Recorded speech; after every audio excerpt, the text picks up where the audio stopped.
Let's start. Brought to you by Good Luck Topper Ballpen, creating success.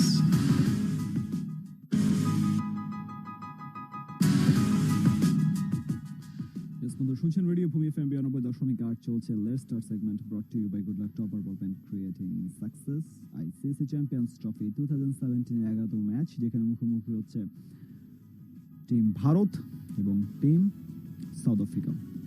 Yes, এখানে তারপর সঙ্গে যুক্ত রয়েছে ইমরান, আমার সঙ্গে রয়েছেন তামান্না। আপু, কি অবস্থা?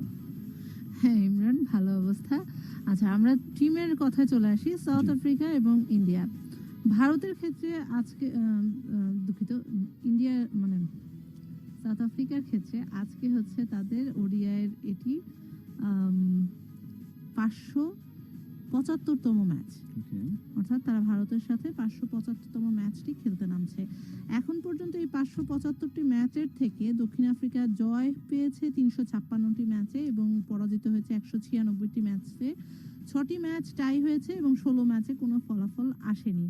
পক্ষান্তরে ভারতের হিসেব অনুযায়ী ভারত আজকে খেলতে নামছে তারা 910 নম্বর ম্যাচ, অর্থাৎ 909 নম্বর ম্যাচ, 9টি ম্যাচ তারা ইতোমধ্যেই খেলে ফেলেছে ওডিআই, যেখান থেকে 460টি ম্যাচে তারা জয়ী হয়েছে, 403টি ম্যাচে পরাজিত হয়েছে, 7টি ম্যাচ টাই এবং 39 ম্যাচে কোনো ফলাফল আসেনি। তো খেলার হিসেব থেকে ওডিআই হিসেবে ভারত অনেক বেশি খেলেছে। ইনফ্যাক্ট আমরা যদি ভারত পাকিস্তানের মুখোমুখি হওয়ার গল্পটা বলি, সেক্ষেত্রে ভারত পাকিস্তান এখনো পর্যন্ত 76টি ম্যাচ খেলেছে এবং ভারত পাকিস্তান দুঃখিত ভারত সাউথ আফ্রিকা, ওকে ভারত পাকিস্তান কথাটা বড় চলে আসছে, মাথার মধ্যে অন্য কিছু ঘুরছিল। ভারত এবং সাউথ আফ্রিকার মধ্যকার যদি মুখোমুখি হওয়ার গল্পটা বলি, এখন পর্যন্ত 76টি ম্যাচ তারা খেলেছে, যেখান থেকে ভারত জয়লাভ করেছে 28টি এবং সাউথ আফ্রিকা জয়লাভ করেছে 45টি। বাকি কথাগুলো আমরা টস করে পরে বলছি। Tails is the call from AB. It is a head, so India have won the toss. Virat, what are you going to do? We're going to have a ball first. Just going by the last game, and generally the trend in this tournament, teams have been chasing really well, and the wicket should stay same throughout the game, and just gives us an opportunity to restrict the opposition and then know exactly what we need to do when we come out to bat. And as we talk about batting, a lot of strategy talk in the build-up to this contest. Are there any adjustments going to be made in that key area? Really depends on what the bowlers offer us. When we go out there in the middle, it's about assessing the situation. I think we've batted pretty well in both the games. Not many teams have got 320 scores in this tournament. It's just that we couldn't defend it last game, so it looks like 15-20 short maybe. But as I said, when you bat second, you know exactly what you need to do. So that stress for us is out of the way. We can just focus on restricting the opposition now. Any changes to your lineup today? Yeah, just one change. Ashwin comes into the team in place of Umesh. Keeping in mind they have 3 left-handers, so just bringing in the off spinner will be a great thing for us. All the very best. Thanks, Bish. Cheers. AB, what would you have done had you won the toss? Bish, I'll start to tell you that it's probably not a bad thing to bowl first, but I'm pretty happy batting first. We've had some success at this ground batting first against Sri Lanka in our first game, so I'm pretty excited to get a good score on the board now. Talks of strategy as well as to when you go hard, when you don't go hard, and you're in trying to set up a total for you guys too. Yeah, it's all about communication when it comes to that, to know what a good total is on the stick. We've seen some good scoring here, some decent scores, and it's up to our batters to communicate really well every 5 or 10 overs, get some messaging out there to understand what's going to be a good enough total on the stick today. Just looking at you and Virat standing there talking, of course you play a lot of your cricket together at RCB, a lot of good relationships there. He's a good man. We get along really well, but we are both here. We're both very competitive first of all, and we're both here to win the game for our country. So a lot of pride and passion in the camp. So for both the teams, I'm hoping for a good result for us today. Changes to your team? Got one change. If comes in for Wayne Parnell, and that's it. All the very best. Thanks, Bish. All right, just a reminder of what has happened out here in the middle. India have won the toss. They'll be bowling first. Bharat টসে জয়লাভ করেছে এবং বিরাট কোহলি তিনি fielding করার সিদ্ধান্ত নিয়েছেন। কারণ যা দর্শিয়েছেন তা হচ্ছে যদি একটা সেট টার্গেট তাদের সামনে থাকে তারা সেই ব্যাপারটা শিওর হয়ে যাবেন যে তাদের কি করতে হবে। এবং পরবর্তী সময়ে এবি ডিভিলিয়ার্স তিনি এই কথাও বলেছেন যে তাদের জন্য গুড টস টু লুজ, তারা হয়তো ব্যাটিংই করতে চাইতেন, কারণ এই গ্রাউন্ডে আগে ব্যাটিং করে শ্রীলঙ্কার এগেইনস্টে তাদের মোটামুটি একটা সাকসেসফুল স্টোরি রয়েছে। সেই সঙ্গে ইয়ান বিশপ তিনি ছিলেন পিচের টস পরিচালনা করছিলেন, তিনি বলছিলেন যে এবি ডিভিলিয়ার্স এবং বিরাট কোহলি তারা দুজনেই একসঙ্গে অনেক ক্রিকেট খেলেছেন, তারা দুজনে খুব ভালো বন্ধু। আইপিএল এ আরসিবির হয়ে তারা ক্রিকেট খেলে থাকেন এবং জিজ্ঞেস করা হয়েছিল যে আসলে এই জায়গায় কোনো স্বজনপ্রীতির ব্যাপার ঘটবে কিনা। এবি ডিভিলিয়ার্স বললেন যে না, আমরা দুজনেই আসলে খুব কম্পিটিটিভ, আমরা দুজনেই সেরকম মাইন্ড সেট আপ নিয়েই খেলতে নামবো এবং ওভারঅল সবচাইতে বড় বিষয় যা তা হচ্ছে যে ভারত টসে জয়লাভ করেছে, ফিল্ডিং করার সিদ্ধান্ত নিয়েছে। বিরাট কোহলি একটু দম্ভের সঙ্গে এই কথাও বলেছেন যে গত ম্যাচে আসলে আমরা রানটা ডিফেন্ড করতে পারিনি, এই কারণে অনেক কথাবার্তা হচ্ছে যে আমরা হয়তো 20 বা 25 রান শর্ট ছিলাম, কিন্তু কয়টা টিম এই টুর্নামেন্টে প্রত্যেকটা ম্যাচে এরকম 320-এর উপর রান করতে সক্ষম হয়েছে। সুতরাং সেই জায়গায় বিরাট কোহলি তার নিজের উপর কনফিডেন্স দেখিয়েছেন এবং সেই সঙ্গে ভারতীয় দলে প্রত্যাশিত একটা পরিবর্তন হয়েছে। রবিচন্দ্রন অশ্বিন, যাকে এই টুর্নামেন্টে এখন পর্যন্ত খেলানো হয়নি, এটা একটা অবাক করা বিষয় ছিল আমাদের জন্য। অশ্বিন এই মুহূর্তে অন্যতম সেরা স্পিনার বিশ্ব ক্রিকেটের পরিমণ্ডলে চিন্তা করলে, তার দলে জায়গা হয়নি। আজকে তিনি খেলছেন উমেশ যাদবের জায়গায়। আর দক্ষিণ আফ্রিকা দলের একটাই মাত্র পরিবর্তন এবং সেই জায়গাটা ওয়েন পার্নেল, তার জায়গায় কে এসেছেন এবি ডিভিলিয়ার্স এর প্রোনাউন্সিয়েশনের কারণে হয়তো বোঝা যায়নি, আমরা একটু পর জানিয়ে দেওয়ার চেষ্টা করবো আসলে আজকে কে খেলছেন। আমরা 11টা দেখতে পাচ্ছি। কুইন্টন ডেকার, ফিলু কুয়াহো, হ্যাঁ তিনি আজকের দলে খেলছেন। ফিলু কুয়াহো তিনি আজকে। আমি একটা মজার বিষয় বলি যে আমরা যখন আজকে স্কোয়াড দেখছিলাম তখন এই নামটা নিয়ে ইমরান আমি কথা বলছিলাম যে এটা আসলে কি নাম। আচ্ছা, ফিলু কুয়াহো তিনি দক্ষিণ আফ্রিকান খেলোয়াড় এবং আজকে ওয়েন পার্নেলের জায়গায় তার অভিষেক ঘটছে এই টুর্নামেন্টে।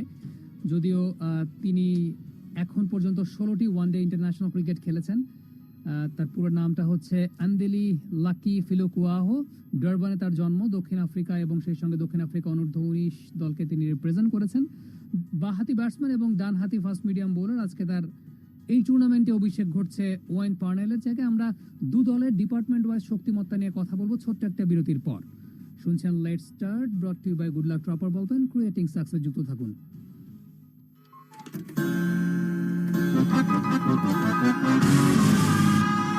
Let's start. Brought to you by Good Luck Topper Ballpen, creating success.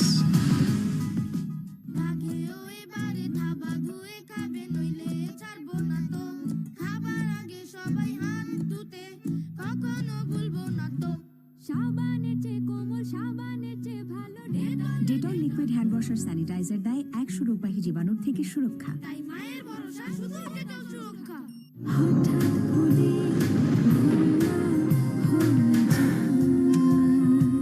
হঠাৎ করে এমন ভুল হতেই পারে, আর সেই ভুল শুধরানোর জন্য জিসকা ফার্মার পিউলি 5 দিনের মধ্যে একটা পিল খেয়ে নিলে অনাকাঙ্ক্ষিত প্রেগন্যান্সির ঝুঁকি আর থাকবে না। পিউলি 5 দিন পর্যন্ত কার্যকর ইমার্জেন্সি কন্ট্রাসেপটিভ পিল। এবার আইসক্রিম? কোনো চিন্তা নেই, আমাদের মিনিস্টার ফ্রিজ ইলেকট্রিসিটি না থাকলেও দীর্ঘক্ষণ ঠান্ডা থাকে। মিনিস্টার ফ্রিজ, পাওয়ার সেভার, স্মার্ট গ্লাস ডোর আর 12 বছরের গ্যারান্টি। মাহে রমজানের শুদ্ধতায় 400 গ্রাম, 500 গ্রাম ও 1 কেজি ডানো ফুল ক্রিম মিল্ক পাউডারে এখন 10% ফ্রি। পরিবারের পুষ্টিতে নো কম্প্রোমাইজ। এখন কয়টা বাজে? 5টায় তো সিস্টার আন্টি আসবে। আমাকে বললো একটা দত্তের ছবি আঁকতে। আচ্ছা, দত্তের মাথায় কি শিং থাকে? আমি কয়টা শিং আঁকলাম জানো? 5টা। সিস্টার আন্টিতে বলেছে কালার পেন্সিল নিয়ে আসবে। সিস্টারের মতো আলোকিত মানুষদের চেষ্টাতে ক্যান্সারে মলিন এই শিশুরা এখনো হাসতে জানে। এই চেষ্টাটা হোক আপনার, আমার, সবার। রবিতে 35 টাকার রিচার্জ বান্ডেল কিনলে রবি থেকে 1 টাকা দেওয়া হবে আসানিয়া মিশন ক্যান্সার হাসপাতালে। আমাদের চেষ্টায় ক্যান্সার নয়, হাসবে শৈশব। রবি। ঈদের সারা দিনটা জুড়ে হ্যাং আউট আর ফ্রেন্ডস। আমার প্রতি ধাপে থাকে সবচেয়ে নতুন ট্রেন্ড। নিজের স্টাইলটা খুব ভালো আমি জানি, তাই বাটাতে কমফোর্টেবল আমি। বাটা। বাহ, 66% বিদ্যুৎ বিল কম। মিনিস্টার ফ্রিজ, পাওয়ার সেভার, স্মার্ট গ্লাস ডোর আর 12 বছরের গ্যারান্টি।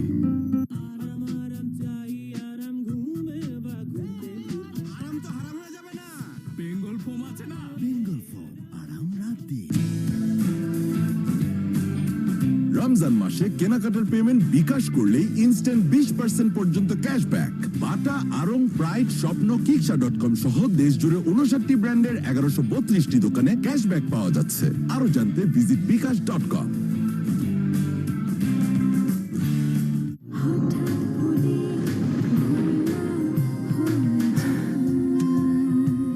হঠাৎ করে এমন ভুল হতেই পারে, আর সেই ভুল শুধরানোর জন্য জিসকা ফার্মার পিউলি 5 দিনের মধ্যে একটা পিল খেয়ে নিলে অনাকাঙ্ক্ষিত প্রেগন্যান্সির ঝুঁকি আর থাকবে না। পিউলি 5 দিন পর্যন্ত কার্যকর ইমার্জেন্সি কন্ট্রাসেপটিভ পিল। প্রচন্ড গরম ভাই, আপনার দোকানে কি মিনারেল ওয়াটার আছে? মিনারেল ভেবে যা খাচ্ছেন তাকে মিনারেল নাকি জেনারেল ওয়াটার? একমাত্র বিশ্ববিখ্যাত বিসলেরি পানিতে সব স্টেপস পিউরিফিকেশন প্রসেসের পরে যুক্ত করা হয় পটাশিয়াম, ম্যাগনেসিয়ামের মতন অতি প্রয়োজনীয় সব প্রাকৃতিক মিনারেলস। আমাকে একটু বিসলেরি দিন না। এখন থেকে মিনারেল ওয়াটার মানে বিসলেরি। ভিটামিন এ এর বাড়তি সুরক্ষাযুক্ত সুপার ফ্রেশ ফর্টিফাইড সয়াবিন তেল, যা ওমেগা 3 ও 6 এর পারফেক্ট ব্যালেন্স এবং বেটা ক্যারোটিন সমৃদ্ধ। সুপার ফ্রেশ ফর্টিফাইড সয়াবিন তেল, কিছু বাড়তি ভালোর জন্য।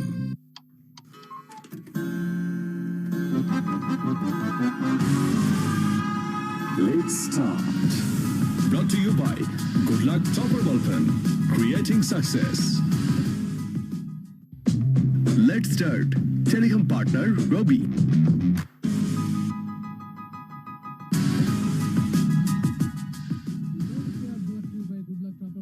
ক্রিয়েটিং সাকসেস এবং টেলিকম পার্টনার হিসেবে রবি রয়েছে আমাদের সঙ্গে। লেটস স্টার্ট নিয়ে যুক্ত রয়েছে সামি, আমার সঙ্গে যুক্ত রয়েছেন তামান্না। তামান্না, আমরা যদি একটু দুই দলের শক্তিমত্তার পার্থক্য নিয়ে কথা বলি ডিপার্টমেন্ট ওয়াইজ, আজকের বেস্ট 11টা আমাদের হাতে চলে এসেছে। আমরা যদি একদম শুরু থেকে শুরু করি, দক্ষিণ আফ্রিকা দলের Quinton de Kock, Hashim Amla opening দুজন batsman, comparing to Rohit Sharma, Shikhar Dhawan. কি বলবেন, অভিজ্ঞতা কি বলে?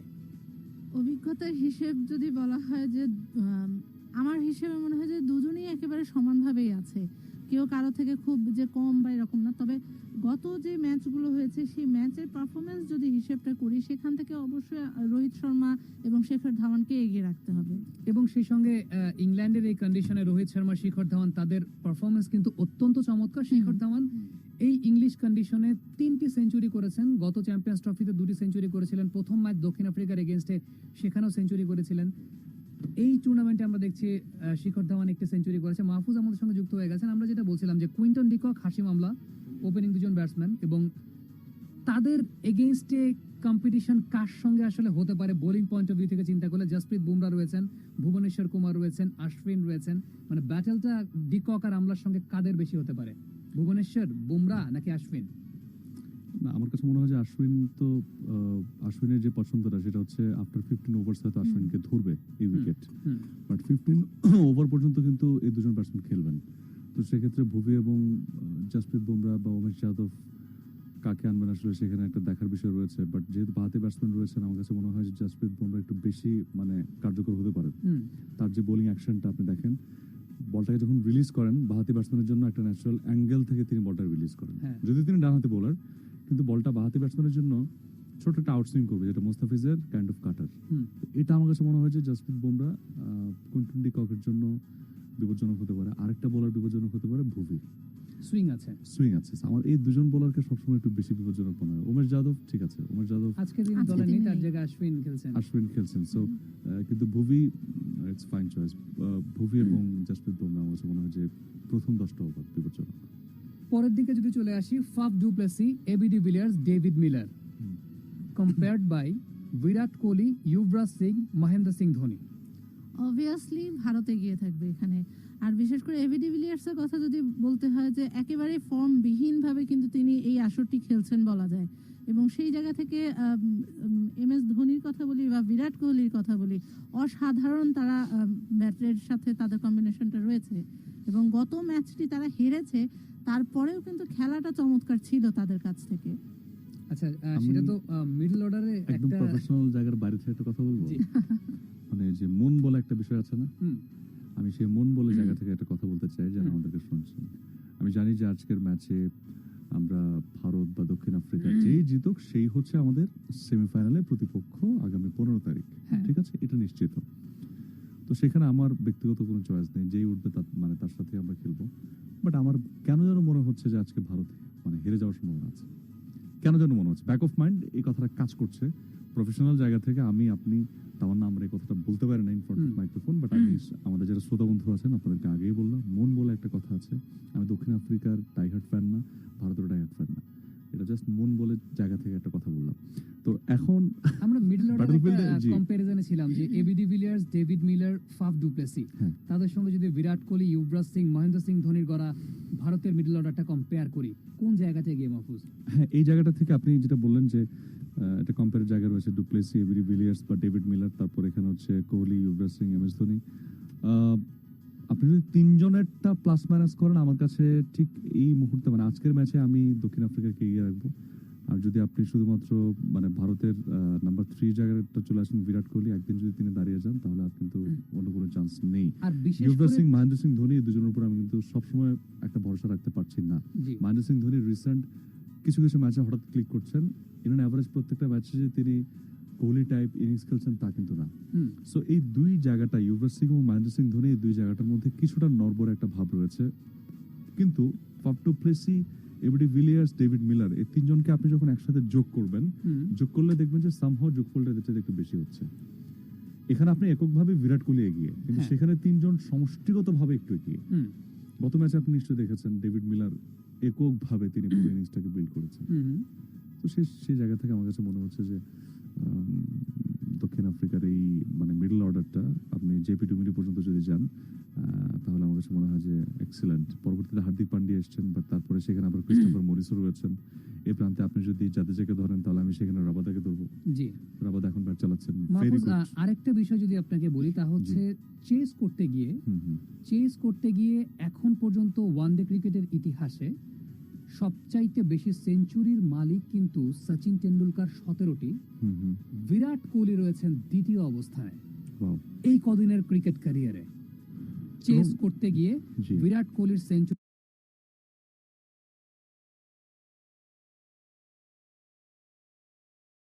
সংখ্যা 11টি। Excellent.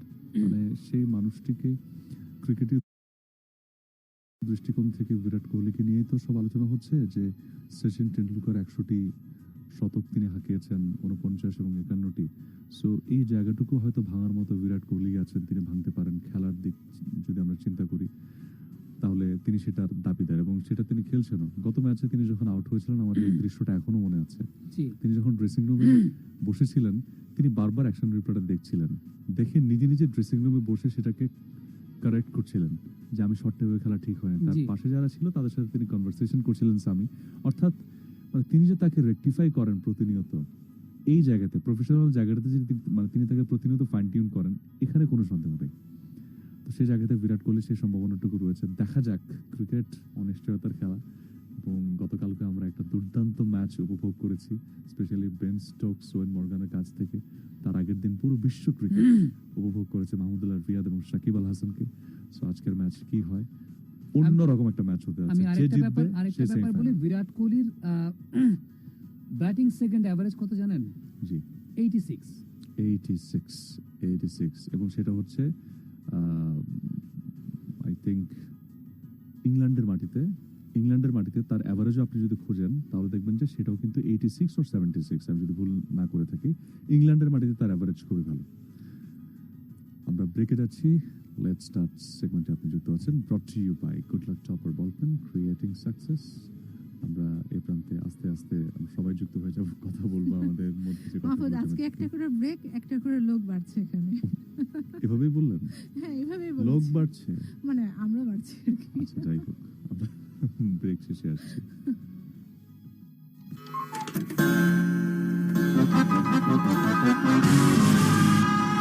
Let's start. Brought to you by Good Luck Topper Ballpen, creating success.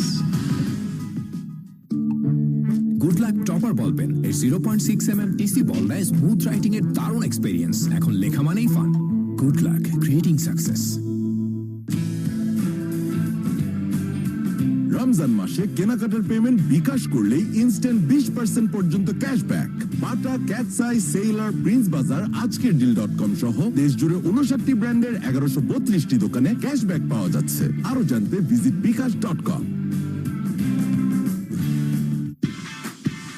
এই ঈদে স্যামসাং গ্র্যান্ড ইনভাইট এভরিডে যে কোনো স্যামসাং স্মার্টফোন কিনে প্রতিদিন জিতে নিতে পারেন রাশিয়া, ইজিপ্ট, মালদ্বীপ, শ্রীলঙ্কা সহ যে কোনো 7টি এক্সোটিক ডেস্টিনেশনে কাপলস ট্রিপ। থাকছে 10,000 টাকা পর্যন্ত নিশ্চিত ক্যাশব্যাক। আরও আছে গ্রামীণ ফোনের ইন্টারনেট বান্ডেল অফার ও নির্দিষ্ট মডেলে অরিজিনাল স্যামসাং অ্যাক্সেসরিজ। বিস্তারিত স্যামসাং মোবাইল ফেসবুক পেজে।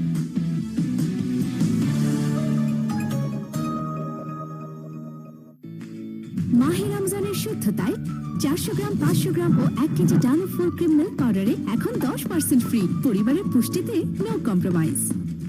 গল্পটা বুনেছি হাতের মুঠোতে, কখনো জোছনার তুলিতে, সূচনা কিংবা সমাপ্তিতে, বেঁধেছি মমতার মলাটে।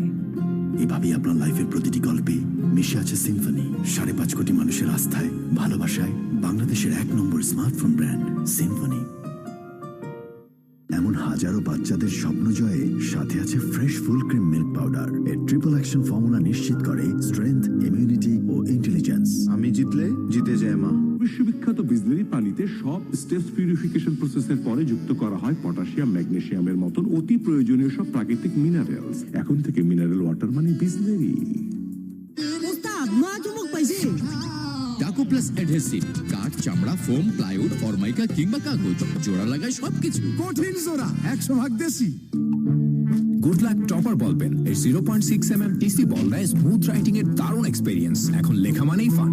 Good luck, creating success. আরে ফাহিম ভাই, শুনলাম লন্ডন যাবেন, টিকিট কিনেছেন? হ্যাঁ, এই যে। এই কি, এটা তো বার্জারের প্যাক। আরে এইটাই তো টিকিট। মানে চলছে বার্জারে রাঙিয়ে ঘুরে আসি লন্ডনে অফার। নির্ধারিত বার্জার পণ্য কিনলেই পাচ্ছেন গিফট কার্ড, যার কোড SMS করে জিতে নিতে পারেন লন্ডন, মালয়েশিয়া ও থাইল্যান্ডে কাপল ট্রিপের সুযোগ সহ অসংখ্য আকর্ষণীয় নিশ্চিত পুরস্কার। অফারটি চলবে 1 জুন থেকে 31 আগস্ট পর্যন্ত। এবার আইসক্রিম। কোনো চিন্তা নেই, আমাদের মিনিস্টার ফ্রিজ ইলেকট্রিসিটি না থাকলেও দীর্ঘক্ষণ ঠান্ডা থাকে। মিনিস্টার ফ্রিজ, পাওয়ার সেভার, স্মার্ট গ্লাস ডোর আর 12 বছরের গ্যারান্টি। এই ঈদে স্যামসাং গ্র্যান্ড ইনভাইট এভরিডে। যে কোনো স্যামসাং স্মার্টফোন কিনে প্রতিদিন জিতে নিতে পারেন রাশিয়া, ইজিপ্ট, মালদ্বীপ, শ্রীলঙ্কা সহ যে কোনো 7টি এক্সোটিক ডেস্টিনেশনে কাপলস ট্রিপ। থাকছে 10,000 টাকা পর্যন্ত নিশ্চিত ক্যাশব্যাক। আরও আছে গ্রামীণ ফোনের ইন্টারনেট বান্ডেল অফার ও নির্দিষ্ট মডেলে অরিজিনাল স্যামসাং অ্যাক্সেসরিজ। বিস্তারিত স্যামসাং মোবাইল ফেসবুক পেজে।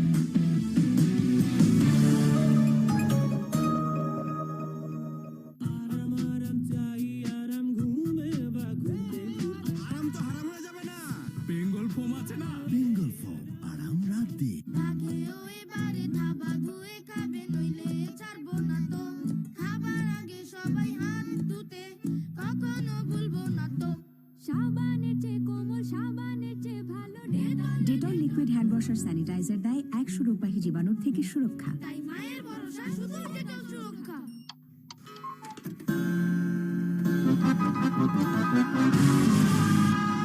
Let's start. Brought to you by Good Luck Topper Ball Pen, creating success.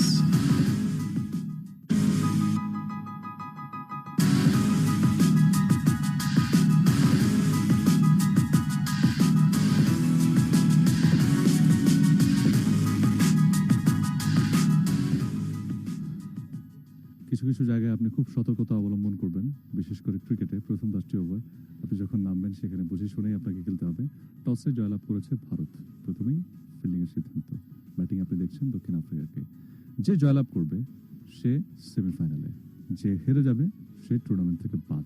এই উত্তেজনাটুকু উপভোগ করার জন্য আজকে কোটি কোটি দর্শক পুরো পৃথিবীর বিভিন্ন প্রান্ত থেকে অপেক্ষা করছেন। আইসিসি চ্যাম্পিয়ন্স ট্রফি 2017 ইতিমধ্যে কিয়া ওভাল ভরে উঠেছে বিভিন্ন দর্শকে। বিশেষ করে ব্লু কালারটা একটু বেশি দেখা যাচ্ছে, কারণ ভারতীয় সমর্থকদের ব্যাপক আনাগোনা রয়েছে। খেলাটা কি কিয়া ওভালে হচ্ছে নাকি এম চেন্নাস্বামীতে হচ্ছে, সেখানে অনেকেই প্রথমে দেখে একটু ভড়কে যেতে পারেন।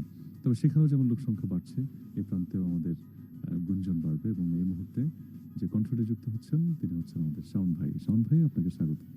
ধন্যবাদ মাহফুজ। ছোট্ট একটা ব্যাপার, একেবারে ফার্স্ট লুক যেটা স্ক্রিনে পড়লো তাতে দেখলাম আজকের ম্যাচে আম্পায়ার আলিমদার।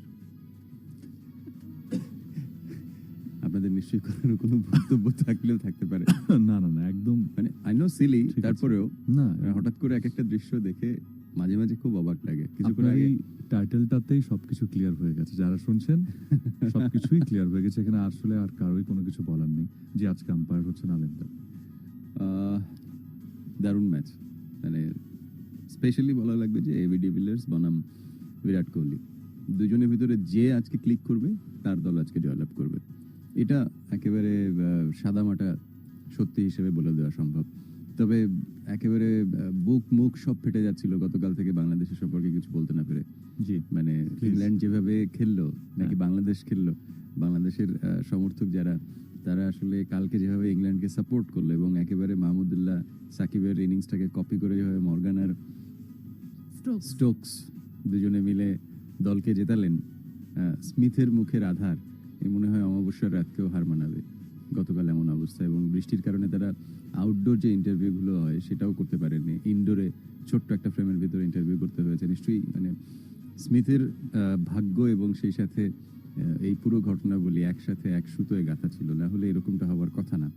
তবে বাংলাদেশের ব্যাপারে যেটুকু বলতে চাই সেটা হচ্ছে বাংলাদেশ সেমিফাইনালে পৌঁছেছে। ডেফিনেটলি পৌঁছানোর জন্য যতটুকু নিজেদের করা সম্ভব ছিল ততটুকু তারা করেছে। সেমিফাইনালে যেন বাঙালি এত বেশি আশা না করে যে গিয়ে সেমিফাইনাল জিতে একেবারে ফাইনাল জিতে কাপটাপ নিয়ে আসবে। হ্যাঁ, এতটা সবাইকে বলবো, মানে হতে পারে যে সমালোচনার ভিতরে পড়তে পারি এই কথা বলে, তারপরও বাংলাদেশের এরকম টুর্নামেন্টে প্রথম ম্যাচ সেমিফাইনালে পৌঁছানো, সেই ম্যাচ থেকে ভবিষ্যতের রসদ জোগাড় করাটাই হবে আমার কাছে এখন পর্যন্ত সবচেয়ে বড় লক্ষ্য। জিতুক অথবা হারুক। যেহেতু আপনি সংবাদ মাধ্যমের সাথেই যুক্ত, গতকাল সংবাদ মাধ্যমে এই কথাটুকু আমরা মাশরাফির কিছু কথা আমরা জানতে পেরেছি। জি, সংবাদ মাধ্যমে এটি খুব ভালোভাবে প্রচার হয়েছে। জি, মাশরাফির সেই কথাগুলো উঠিয়ে আনা হয়েছে। মাশরাফি বলেছেন যে দেখেন, এটা আপনারা প্রত্যাশা করেন না, ঠিক আপনি যেগুলো বললেন এই কথাগুলোই মাশরাফি বিন মুর্তজা বলেছেন। কারণ এটা বাস্তব সত্যে হাঁটাটা কিন্তু অনেক কষ্ট। আমরা আবেগ নির্ভর মানুষ, বাংলাদেশের মানুষের এমনিতে আবেগ বেশি। আমি আমাকে নিয়েই বলছি, আমারও অনেক বেশি আবেগ। আমিও স্বপ্ন দেখি চ্যাম্পিয়ন্স ট্রফিটা ঘরের সামনে দেখবো, কিন্তু বিষয়টা হচ্ছে যারা খেলছেন সেখানকার কিছু সত্যি অ্যানালাইসিস করে আপনাকে মেনে নিতে হবে। বাংলাদেশের বর্তমান যে দলগত অবস্থান, সেই দলগত অবস্থান থেকে আমাদের কিছু ঘাটতি রয়েছে। সেই ঘাটতিগুলোকে সাথে নিয়ে যদি আমরা জিতে যাই এবং আরো দূর যাই, সেটা হবে একান্তই ভাগ্যের ধাক্কায়। এক্স্যাক্টলি। আর যদি আমরা হেরে যাই তাহলে আপনাকে বুঝতে হবে এটাই হওয়ার কথা ছিল বন্ধু। সো মন খারাপের কিছু নেই। মাশরাফি বিন মুর্তজা বলেছেন যে আমাদের জন্য দোয়া করেন, কিন্তু বাড়তি কোনো প্রত্যাশা করেন না যে আমরা সেমিফাইনাল জিতে ফাইনাল জিতে কাপ নিয়ে আসবো ঘরে। আমরা যেখানে এসেছি আমরা চেষ্টা করবো আমাদের সেরাটুকু খেলার জন্য। ফলাফল যাই হোক মেনে নেবেন। শুধুমাত্র মানে মাশরাফির কথা আসলে একজন খেলোয়াড়ের কথা, তো সে মাঠে থাকে, সে মাঠ পরিচালনা করে, পারফর্ম করে এবং তার আবেগ অনুভূতি আমাদের থেকেও বেশি। কারণ একটা হার অথবা একটা জয়ের সাথে মাশরাফির অনুভূতি যতখানি সম্পৃক্ত, আমাদের তার 4 ভাগের 1 ভাগও না, এটুকু মেনে নিতে হবে। কারণ সরাসরি হার অথবা জয়ের যে আনন্দ অথবা দুঃখ বেদনা, সেটা কিন্তু তাদেরকে সবার আগে আঘাত করে। তারপরে আমরা আমাদের যেহেতু সমর্থনের জায়গাটা অনেক বেশি আবেগের, আমরা চেষ্টা করি সেই আবেগটা কখনো প্রকাশ করে ফেলি, কখনো একেবারে মানে চেষ্টা করি বুঝি যে না ঠিক আছে, যতটুকু সম্ভব ছিল তাদের সামর্থ্য ছিল ততটুকু তারা চেষ্টা করেছে। সেই জায়গা থেকে বলবো যে শুধুমাত্র এই টুর্নামেন্ট না, এর পরের কোনো আইসিসি টুর্নামেন্টে, সেটি হয়তো খুব কাছাকাছি না, একটু সময় লাগবে 19-এ, তো সেই টুর্নামেন্টেও যদি বাংলাদেশ সেমিফাইনালে পৌঁছয়, ততদিনে বাংলাদেশের দলের ভেতরে একটা মানে অন্যরকম রদ বদলের চেহারা হয়তো আমরা দেখব। হয়তো কিছু ভালো পরিবর্তন আসবে, কিছু অনেকের আমাদের পছন্দ হবে না, তারপরও সেই পরিবর্তনগুলোকে সঙ্গে নিয়ে বাংলাদেশ সামনে এগিয়ে যাবে, সেটি আমাদের প্রত্যাশা। আইসিসি যে ওয়ার্ল্ড কাপ হবে 19-এ, সেই টুর্নামেন্টে বাংলাদেশ হয়তো সেমিফাইনালে পৌঁছবে, নাও পৌঁছতে পারে, কিন্তু সৌভাগ্যের ব্যাপার আমরা আইসিসি চ্যাম্পিয়ন্স ট্রফির সেমিফাইনালে পৌঁছেছি এবং এখান থেকে যতটুকু সম্ভব ভালোই আমরা প্রত্যাশা করি। সর্বোচ্চ ভালো হচ্ছে ট্রফি নিয়ে দেশে আসা। ডেফিনেটলি আমি বলবো যে একেবারে হাতের নাগালে চ্যাম্পিয়ন্স ট্রফি, খুব বেশি দূরে না। হ্যাঁ, 2টি ম্যাচ মাত্র জিততে হবে বাংলাদেশকে। এটাই কারণ আমরা আমাদের সাপোর্টটা দিয়ে যাই, তারপরে let them have what they could do. অবশ্যই শাওন ভাই, ঠিক এই জায়গাটুকুতেই আপনার সঙ্গে একমত পোষণ করছি এবং যাদের সাথে আমাদের খেলা হবে তাদেরকে আমরা হারিয়েছি, সিরিজ হারিয়েছি। সো দেখা যাক আমাদের খেলাটা কার সাথে হয়। আমরা এই মুহূর্তে রয়েছি স্টার্টিং মোমেন্টে। 2 উদ্বোধনী ব্যাটসম্যান তারা মাঠে প্রবেশ করছেন এবং ভারতের যে প্লেইং 11 আম্পায়ার সহ তারাও কিন্তু মাঠে প্রবেশ করেছেন। আমরা রয়েছি স্টার্টিং মোমেন্টে। Starting moment brought to you by Bisleri Drinking Water. Mineral water money Bisleri.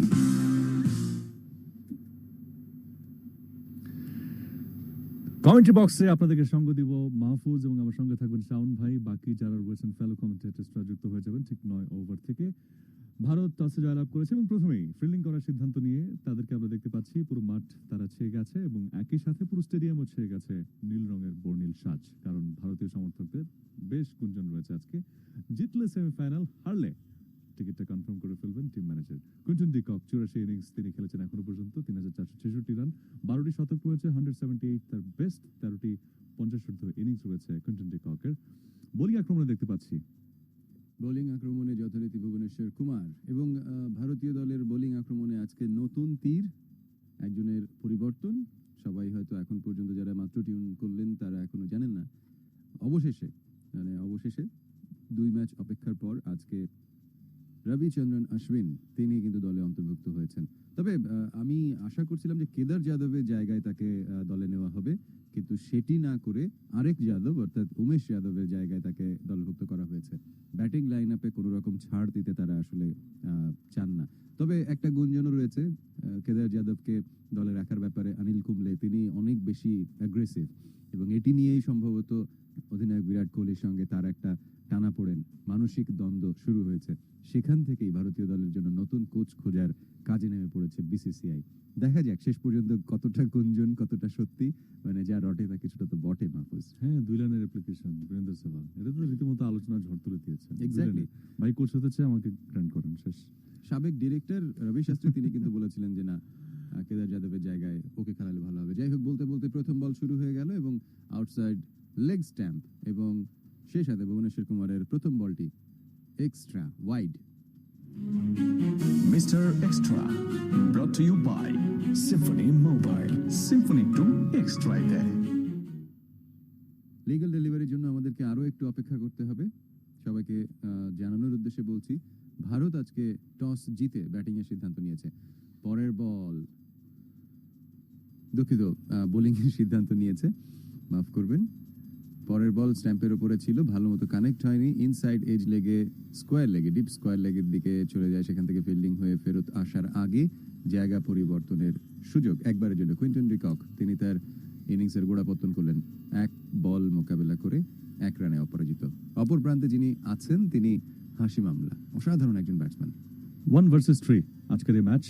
One day international ক্রিকেটের যে র্যাঙ্কিং সেখানে সবার শীর্ষে রয়েছে দক্ষিণ আফ্রিকা, রেটিং পয়েন্ট 120 এবং তৃতীয় অবস্থানে রয়েছে টিম ইন্ডিয়া, তাদের rating point 116। Bhuvneshwar Kumar over the wicket, good length থেকে সুইঙ্গিং ডেলিভারি ফ্রন্ট ফুটে এসে রক্ষণাত্মক ভঙ্গিমায় মাথা নিচু করে সমীহ করলেন হাসিম আমলা। এই বল থেকে রান নেওয়ার কোনো সুযোগ নেই। প্রথম ওভারের খেলায় আমরা আছি। Toss and field, team India. Cool score update 2, কোনো উইকেটের পতন এখনো পর্যন্ত দক্ষিণ আফ্রিকার হয়নি। Cool score update. Cool body spray with long-lasting fragrance. ভারতীয় দলে যে দুজন স্পিনার রয়েছেন এবং সেই স্পিনাররা বল করলে যে কোনো পিচে কিছুটা হলেও টার্ন তারা আদায় করে নিতে পারেন। আর সবচেয়ে But I used to play very regularly and I'm trying to play some more five-a-side football. Yes. I think I'm past all sport. I think I just need to walk. I could do walking football, that over 50s thing. Until the 13th of August, of course. Of course, well, I may just stand at slip and not actually move. Here comes Boovy in to Hammer again, incredibly watchful on the front foot. Does he play him a little bit in the IPL, perhaps? And he's knows what a great record he had in the IPL, and he thinks, I've got to see him off. I don't know, it's particularly emphatic from Amla this morning in a way that you wouldn't associate with him, really. Boovy was, of course, brilliant during the IPL this year. Stunning, absolutely stunning.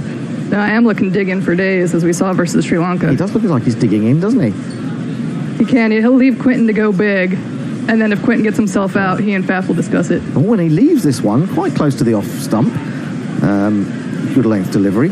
Through the keeper it goes. I can tell you that Boovy's Sunrisers beat Amla's Kings 11 in both games this year. And how did he get on against I'm looking that up. That could be interesting. If he got, maybe he got hundreds in both those games. I know he got 200s in the IPL. Okay, so in one of them he was LBW for a golden duck to Boovi Kumar. Well, there you go, you see. That was in the first one, and in the second one, as Boovy's in again, bowls to him, and he's very watchful again on the front foot, pushing into the covers. And in the second one, Amla didn't play. Oh, IPL, why? Interesting. So he's got a golden duck. That's why the over-emphatic forward defensive, I reckon. I reckon we've picked up something here, which is quite important, a game within a game. Yeah, Boovy's lines have been immaculate, apart from that little the wide first ball. His lines have been immaculate to Amla so far. Well, we talk about how people go deep in the crease, but Amla's a good foot outside his crease. Then he goes back and across, gets the edge. It's a thick edge. He plays the ball down, if anything, maybe loosening the hands on the bat. It's run down to third man and brought him a first run. He's got away from his nemesis, Boovi. And at the end of the first over, India, having put India having put South Africa into this. How long? You see, I can't even work out which teams are playing. South Africa are 3 without loss. Evil Scooter says, morning. Muttley says the co-op thing is Monday that they can come to visit. Yes. Please tell me it's still Sunday today. It is, Muttley. Cricket365 says, listen to live commentary, India versus South Africa from Gorilla Cricket. Dr. Dan has sent his dog roll of the day. Oh, we'll have to have that in a minute. Have we got time? Or now. 2 dry days are long overdue. The weather's been a bugaboo. Rain keeps the country green, it's true, but sunny days have been too few. In Group B, each team has played 2, and all 4 teams have 2 points too. Yellow and green against the blue to the semis. One must go through. Join the Gorilla Cricket crew. Once heard, all others you'll eschew. All they lack is more revenue. Be a Patreon. They'll thank you. That's patreon.com/Gorilla Cricket. If you want to keep us able to bring you this wonderful live commentary, we need money. Dr. Dan, that is your best yet. Well, I don't know. It's like he just keeps beating the best and getting better. I think that was a three stanza one, wasn't it? Jasprit Bumrah is going to bowl the first over from the Vauxhall end. He's defended by Amla, and there is no run. On Jasprit Bumrah, I find myself lifted to the sky, lifted up above the world to see.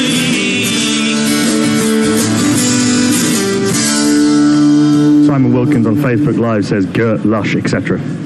Gert Lush? Gert Lush, Bristolian slang. Oh, is it? Oh, what does it mean? I don't know. Oh, right. I know that it's Bristolian slang. Here's Bumrah in again to Amla, who drives off the back foot square. The third man is positioned quite square. It is Bhuvi Kumar, and it'll just be a single.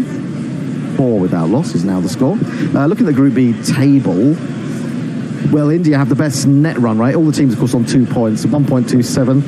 South Africa +1. Sri Lanka -0.88. Pakistan -1.54. Does that actually have any bearing, really? It will. Will it have bearing? The only way it'll work is the only way it will have any bearing. Well, it'll have some bearing for who comes top and second. That's true. And also, if both games are either, if there's a tie if there's 2 ties or 2 no results, or a tie and a no result. Well, we hope we're going to get through with weather-wise today. Bumrah bowls the left-handed De Kock, who wants a single as he turns this into the onside towards mid-wicket. Yuvraj Singh is in rapidly there, and there is no run. I don't suppose there have ever been 2 tied games in any format in a row. But that would be amazing, wouldn't it? That would be incredible. Yeah, but a tie would be good news for India. Because it means they would go through. Yeah, it would. Well, South Africa have to win. Well, unless Sri Lanka Pakistan is rained out or a tie. Yep. Oh, it's so many variations. In comes. Nope, Bumrah. South Africa have to win because if it's rained out, Pakistan and Sri Lanka will each get a point. Yeah, but if it's a tie, South Africa will get a point as well. Oh, you got tie and a rain out. Yeah. There's going to be a result in this. It's 1 billion degrees out here today. That's just turned into the onside. Well, he tries to turn it into the inside. It sort of wraps him a little bit around glove and rib. Boomer got that one. He got that one to bounce on De Kock a little bit. I think he was looking to work through the leg side. And it bounced over his attempted clip and sort of wrapped him in the hip region. Bumrah in again, bowls, and De Kock is forward. De Kock has been. He's not been himself in this tournament, what we've seen him, have we? We expected to come out all guns blazing, flowing drives, pickups, and all sorts of gloriously timed strokes, but he's looked a little bit below his best, or perhaps he's trying to play in a particular way. I don't think it's really suiting him, to be honest. He's been on my fantasy team since day one. This is clearly the problem. He's in mine as well. Is that the Yates fault again? It is the Yates fault. Bumrah in to complete the over, and again, a good ball just outside the line of off stump is defended back to him by De Kock. He remains on 1. Amla has 2. The score after 2 overs is South Africa 4 without loss. Mog says, the Latrobe Valley, I'm so very, very sorry. Neaton Bajaj says, hello, folks. Hello. I am not sanguine about today's game. Ooh. Jonah says, hello again. What are the odds on this match? Good question. We'll get the bear onto that, shall we? I can look that up in a second. We can look it up. Lazy Rocket Scientist says, Amla, you may have forgotten your watch at home, but there's a calendar hanging right behind you. And Mog says, Bugaboo and a shoe. Well done, sir. Well done to Dr. Dan. Yeah, Bugaboo. I wasn't expecting that. I must admit. Now, I think it was Dr. Dan saying on... when were you saying this, Dr. Dan, that there were 27 possible outcomes of Group B only a day or two ago? Yeah, that was before the start of today. That was before the start of today, so there are still 27 possible outcomes. That's amazing. Bouvi then into Amla. Amla onto the back foot, forcing shot, which somehow almost knocks over Yuvraj Singh at extra cover. Didn't hit it particularly hard. Bouvi right on the money. He is a beautiful man, isn't he? I know people talk about his eyes, but they really are quite stunning. Who was it the other day, the Pakistan player that was being tweeted as having... Pakistan? Oh, no, that was Bangladeshi, our old friend Sabir Rahman. Sabir Rahman. Lose yourself in them. It's Pandya, actually, who was nearly knocked over by that. In comes Bouvi, bowls, and forward comes Amla, allowing this to run off a thick outside edge towards... cover. There's no run. Yeah, so just going back to Quinton de Kock. So he made a brilliant 98 in the second ODI against England, 34 at Lords, obviously chasing a very small target, batting pretty quickly. But in this tournament, you're right. So 23 off 42, wow, and 33 off 49. Strike rate hasn't got a strike rate above 70 for any innings in this tournament so far, which is incredible. Really, his overall ODI strike rate is 94. In he comes, bowls to Amla, and Amla pushes firm. He's going for a quick single. He could be in trouble here. Who was that? Virat Kohli was in a strange position. He was almost on his side, and he was trying to get some impetus into his right arm to throw off balance at the stumps. If he'd been a little bit more balanced, he might have had a chance there, but it was a slightly risky single. I'm not sure he actually released the ball eventually. Oh, no, he did. He did. It was nowhere near in the end, but, well, to be honest, if it had any accuracy whatsoever, Amla would have been out by absolute yards. It's actually an impressive bit of fielding, just the accuracy of the throw, which from that position would have been very difficult to get. Bouvi down the leg side, there'll be another wide as de Kock tries to flick it on his way. It's another pull rifle wide.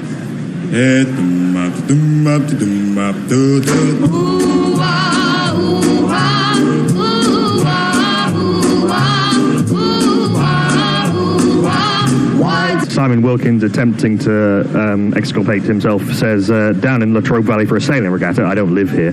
Sailing, that sounds very nice. Bouvi in again, flicked away by de Kock, actually getting a little bit of timing. He's certainly going to get two. Jasprit Bumrah has got to come a long way round from long leg, almost to a position of deep square leg to field that, and they've got through for 2. De Kock moves to 3, joining Amla, and it's 8 without loss. Alexander bin Jack says hi. My mum says hi. Your mum. Hello, your mum. Harun Rashid says fujujuju. Fujujuju. To you too. And Ali Imam says, who won the toss? India won the toss and put South Africa in. India superpower. So, Bouvi's brought another man across to the offside. It looks like a second slip in. Defended into the onside this time, straight to mid-wicket. There is no run. Looking at the odds, I'm just trying to get those up now. So, India are 11 to 12. And South Africa are 11 to 12? So, yeah. That's extraordinary. 15 to 6. Yeah, they're very, very close, basically. Yes, it's... the bookies can't quite pick a winner. Well, I understand that. Because I'm not sure I can. This is played off the hip by de Kock. He's going very quickly for the first. He's thinking about coming back for a second, but Bumrah gets there. And hurls the ball into the stumps, and so 1 is all they get. It's the end of the over. 3 overs gone. South Africa 9 for no wicket. Pakistan are bookies' favourites for tomorrow. Really?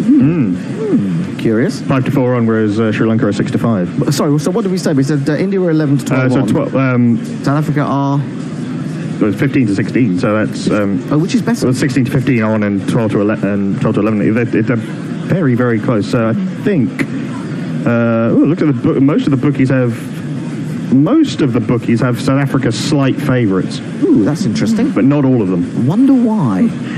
Neat Bajaj says, in terms of de Kock, and this might be why, de Kock not in form, no worries, India in time-honoured tradition will bring him back to form. Well, he drives this one on the up beautifully, in fact, down the ground as straight as a die, to coin a cliche, and that is one of his finest shots, 4 runs. The number of the day. Who could ask for more? The number of the day is 4. It is indeed. Now, I have a little note down here. What is it? I don't know. I wrote it down and I can't read it. I can certainly remember Quinton de Kock doing great things against India. I'm just trying to look at exactly what sort of great things. Here comes Jasperi in again, and he, plays that, taking the bottom hand off the bat as if it jumped on him a little bit and turns it behind square on the onside, comes through, jogs through really for a single. Sasi, I'm not quite sure how to pronounce this. Ajithis says hi on Facebook Live. Hello.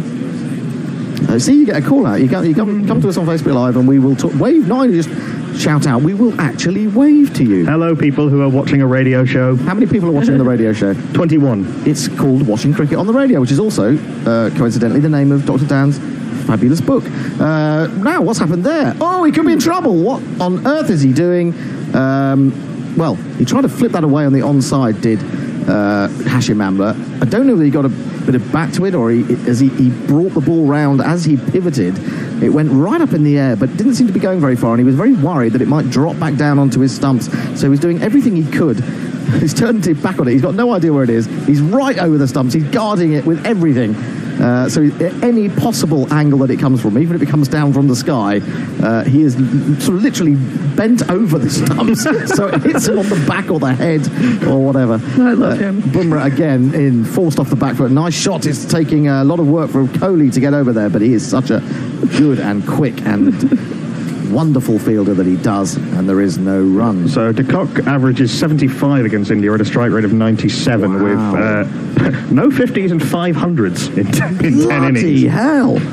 That's incredible. 500s. Yeah, 3 of them were in one series in 2013. I remember that. In India or? So those 3 were in South Africa, and he's got 200s against India in India.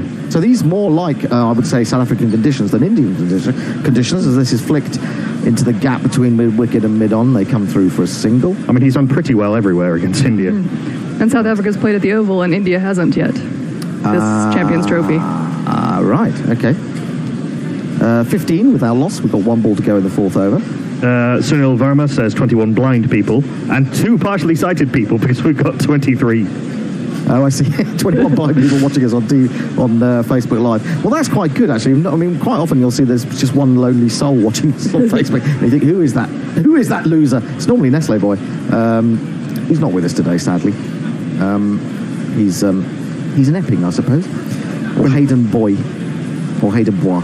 Which is it known as? Hayden Bois. Out comes one of the slips, goes to short mid-wicket. In comes Bumrah to complete the over, and it's flicked behind square. The ball runs rather slowly down to Bhuvi at long leg, and they take 1. That is the end of the 4th over. It's not a quick start. It's not a slow start. Exactly 16 for no wicket from 4. Dr. Dan says 9 possible outcomes at the start of the day. 3 squared. Number of outcomes to the power of number of matches.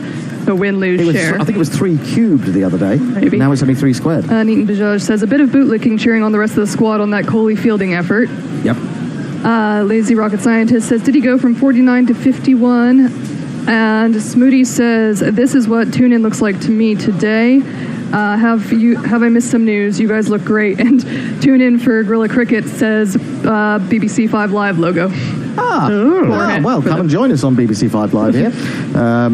I wish we were getting paid like they are. Bhuvi comes in to bowl to de Kock, and de Kock is back to a good length ball and pushes up to mid-off. There is no run. The stats keep coming. De Kock's average against India is the best of any batsman with 500 or more ODI runs. Wow. It's 509 innings, so this is obviously the 10th that Cricinfo updated. India have never lost to South Africa in a Champions Trophy. Right. They've beaten South Africa in the last 4 meetings in tournaments. Right. Shikhar Dhawan's 2 innings against South Africa in tournaments have both been hundreds. They're going to get runs here, South Africa. I'm not sure whether that came off pad or he just glanced that. He was trying to flick it away. No, it is a 4, signalled by Paul Rifle. It's Paul Rifle 4. Now, the reason I'm telling you that after this jingle...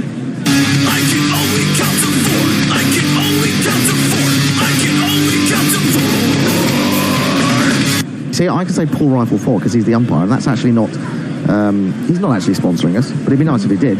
But if you were to sponsor us, if you were the company and you were to sponsor us, I could say That was we used to have Leon's Restaurant 4, didn't we? In comes Boovie, flicked away down to long leg by De Kock. He'll take another single here. As the man who goes away, goes away. Leon's, they do a very nice chicken wrap. They do. They do indeed. I've had one of their wraps, and they're very nice. And I will issue a challenge. If anybody from South Africa scores 100 today, win or lose, I will wear a dress tomorrow. Ooh, I say. Now, I own dresses. I just don't wear them. Well, we had Katie in a ball gown It won't be that fancy. It won't be the ball gown. The ball gown was on par with my wedding dress. Right. Now, where are they watching that from? Oh, I see. That's a very good vantage point, isn't it? It's kind of where the cricketers, above where the cricketers' pub used to be, if you remember that outside the Oval. Over the back of the OCS? Yeah, but just fortunately, the OCS doesn't block their view, as it does for quite a lot of other people. This is forced off the back foot by Hashim Amla, but on the bounce, it's fielded comfortably by Pandya. For those of you who know the Oval, the little bit at the top of the OCS, the sort of the I don't know what the party podium at the top of the OCS where the City boys get drunk for the T20s is just to their right. Yes. And it's not right in front of the gas holder. Yeah, not far from the gas holder, basically. But how many of you people... I never went to the cricket. Anyone go into the cricketers' pub near the Oval, ever? I never did. I suppose I was too young. Boovie bowls, driven slightly on the up. They're looking for a single, but Jadeja is round to field, gets the throw in, and Amla is sent back. My friend, old school friend, Abhishek Chitnis has joined us on Facebook Live. Hello! Hi, Shek. Shek. There's Farouk Engineer in the crowd. Has he slimmed down since the last time he was may in have done, Scotland? actually. I mean, he's still a fair presence. Gargantuan man. If you look at photos of him when he was playing, he was pretty skinny. Well, he wasn't skinny, but I don't think he was... No, he certainly wasn't in any way overweight. He was... he's one of my favourite players from the 70s. Forced off the back foot by Amla, but again, with no real power and no real placement. Picked up at mid-off. That's the end of the fifth over. They are going along at 4 and over in the power play. 21 without loss. De Kock has 15. Amla has 4. Farouk, a lovely bloke. I've met him a couple of times. Manyang says, bonjour, lads and lasses. At the French Open to see the Nadal clinch. 10th title. Yep. At the 10th title while listening to India crushing South Africa. Ooh. Boo. Yay. Shaq says, hello all, listening to you all through the tourney because the TV coverage is paid TV and no South Africa radio coverage. Yeah, that's extraordinary. Tell your friends. Yes, tell everybody in South Africa, in fact. Every single person in South Africa needs to know. In all 12 of... tell your friends in all 12 of South Africa's official languages. Bean Bazaj says, the Stanimal might yet spring a surprise. Will be a great match. Mog says, speaking of business deals, have you got my email regarding pubs? And if you watch no, not yet. And if I watch you on Facebook Live, will one of you flash me? Well, Chris Dealey's supposed to be in later, and he does like to show off his body, so it's quite possible. Jasprit Bumrah starts a no over wide of the off stump and allows De Kock to get his arms through that, but he doesn't beat the man at backward point, so there is no run. Ravi Ashwin encouraging his bowler and his fielders around him. Mog, we do have your email. I'll have a read of that when I come off air. We haven't read it, but we've got it. I will have a read of that. Someone was suggesting the Belgian Beer Cafe, but I meant to look it up last night and I forgot. I was too busy watching... Oh, God, what was on last night? It was Who Dares Win. Someone won £105,000. And I thought, do you like cricket? Would you like to give some of that to us? Anyway, is there any quiz show, as Bumrah bowls again and forces De Kock onto the back foot, is there any show, a quiz show, or any show in general on the BBC that is no longer hosted by Nick Knowles? I don't think there is. I think he hosts everything. Who was the guy who used to host all the lottery? Dale Winton used to host all of those lottery shows. Dale Winton. Yes, he did. He did. The man who made his name on Supermarket Sweep. Do you remember that?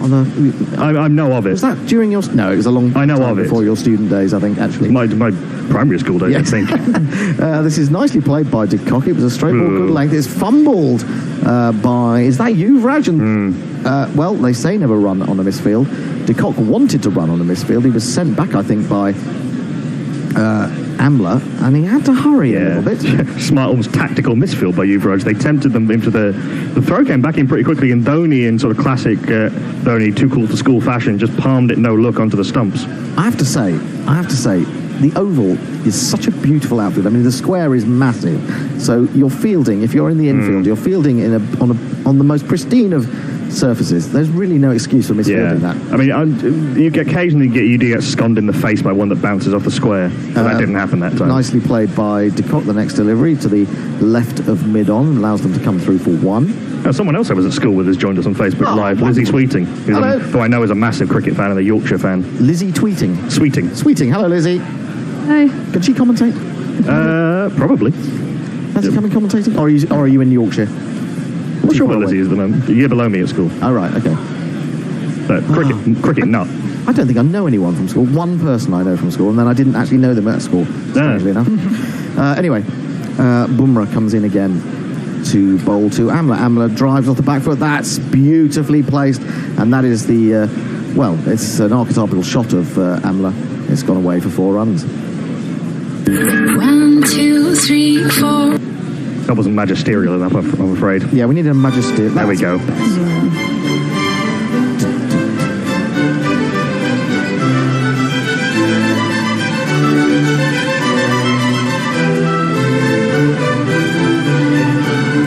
And just to make you think that I'm a proper commentator, I'm going to tell you that was played at the top of the bounce.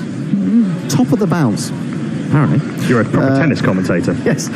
This is played at the top of the bounce too, but this time he doesn't get the placement right, and he picks out cover, and there is no run. That's the end of the 6th over. It's been cagey, slightly cagey. 26 for no wicket South Africa after being put into bat. Well, they were 36 for 10 versus Sri Lanka at the end of 10. Yes. 36 for 10? No, 36 on 36 at the end of the 10. I should have remembered that. 36 at the end of the 10. When you let Americans who support South Africa come in. Words are complicated. Sure. Lazy Rocket Scientist says, Katie, do better. We're sorry for an Indian win now that we're talking. I don't have a sorry, and I'm not Katie, so... Not a Katie. I'm a Liz.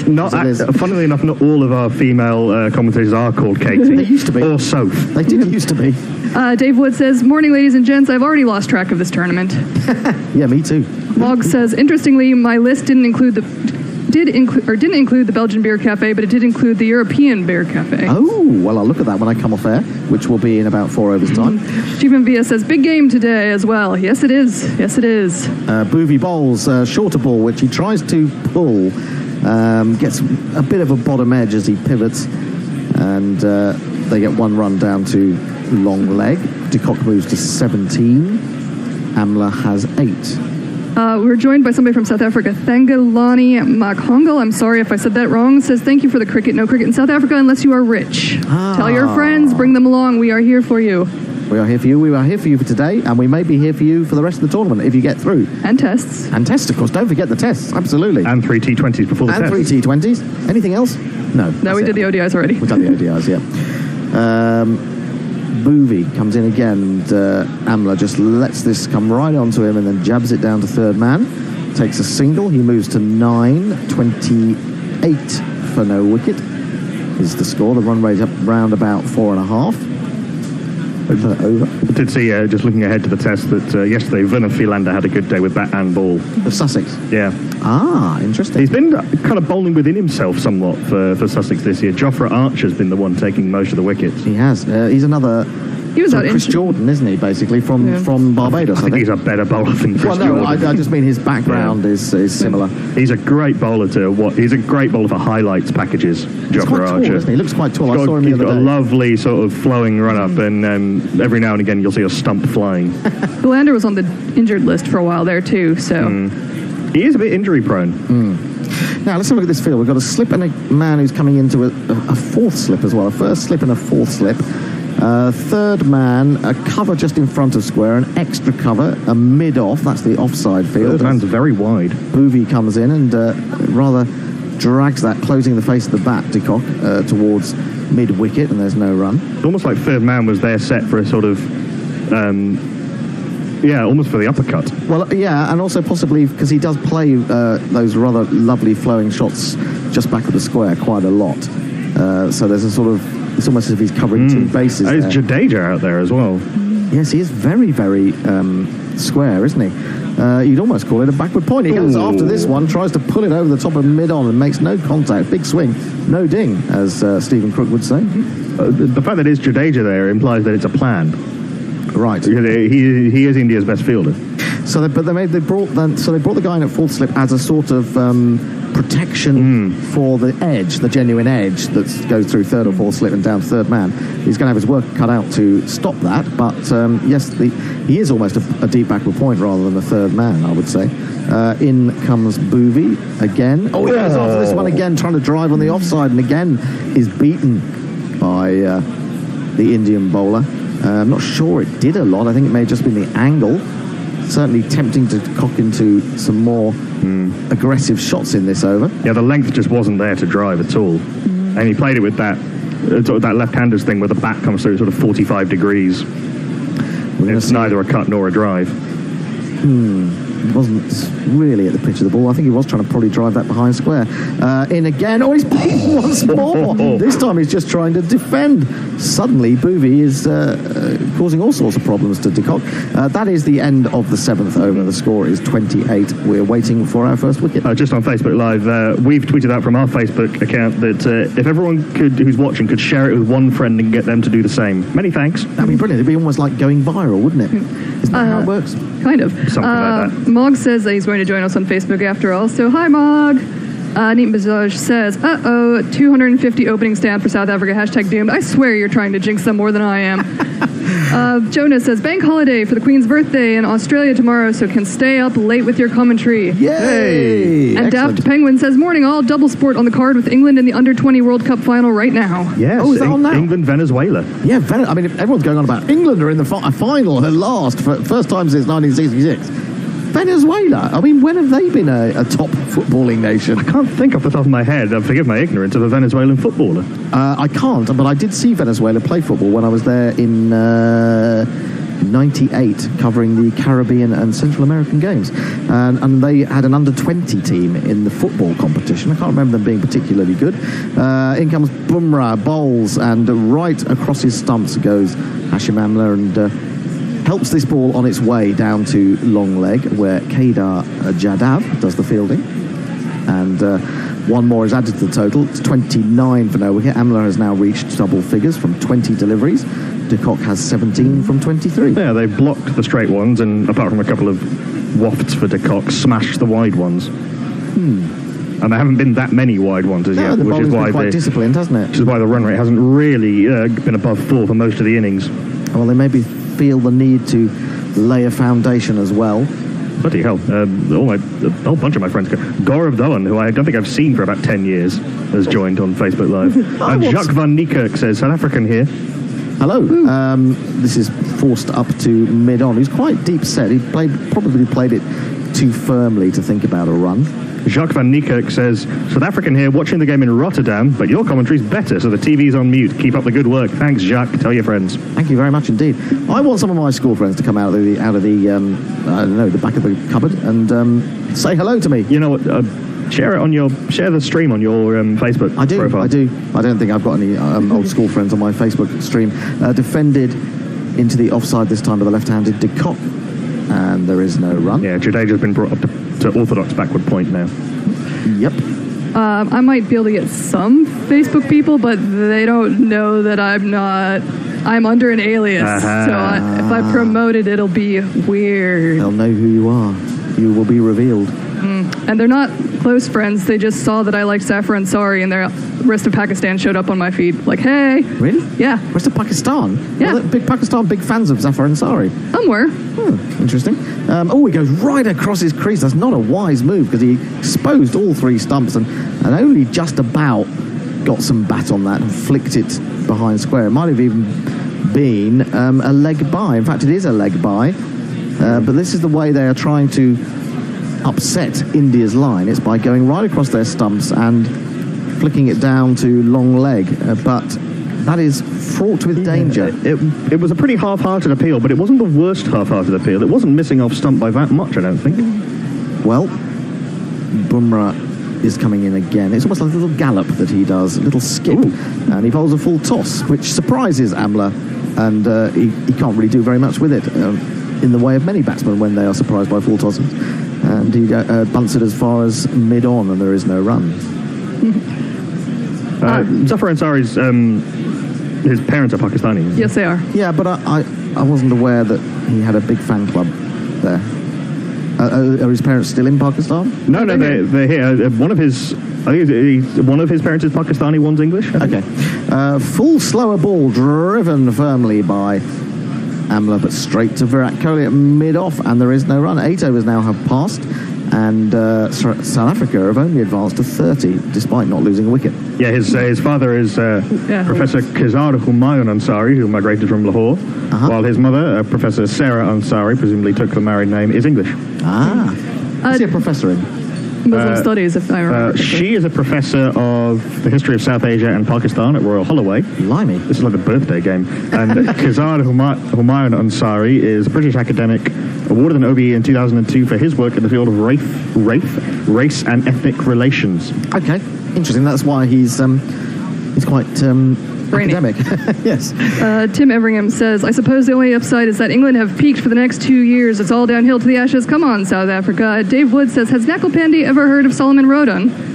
Solomon Rondon, of course. Yes. I didn't know he was Venezuelan. He is. Is he? Right, okay. Flicked through mid-wicket, where Kedar Jadhav does the fielding. They take one more. It's a lot of singles, but not much else. Rondon. Rondon. I didn't know he was Venezuelan. Is he playing in that game? Oh, no, it's under 20s, isn't it? Yeah. So probably not. Jesse Benzing says, good early morning from Florida. Well, it would be really early there, wouldn't it? And Hanno Langenhoven says, you guys certain you're commentating on the real game and not some parallel broadcast? Laughing, crying emoji.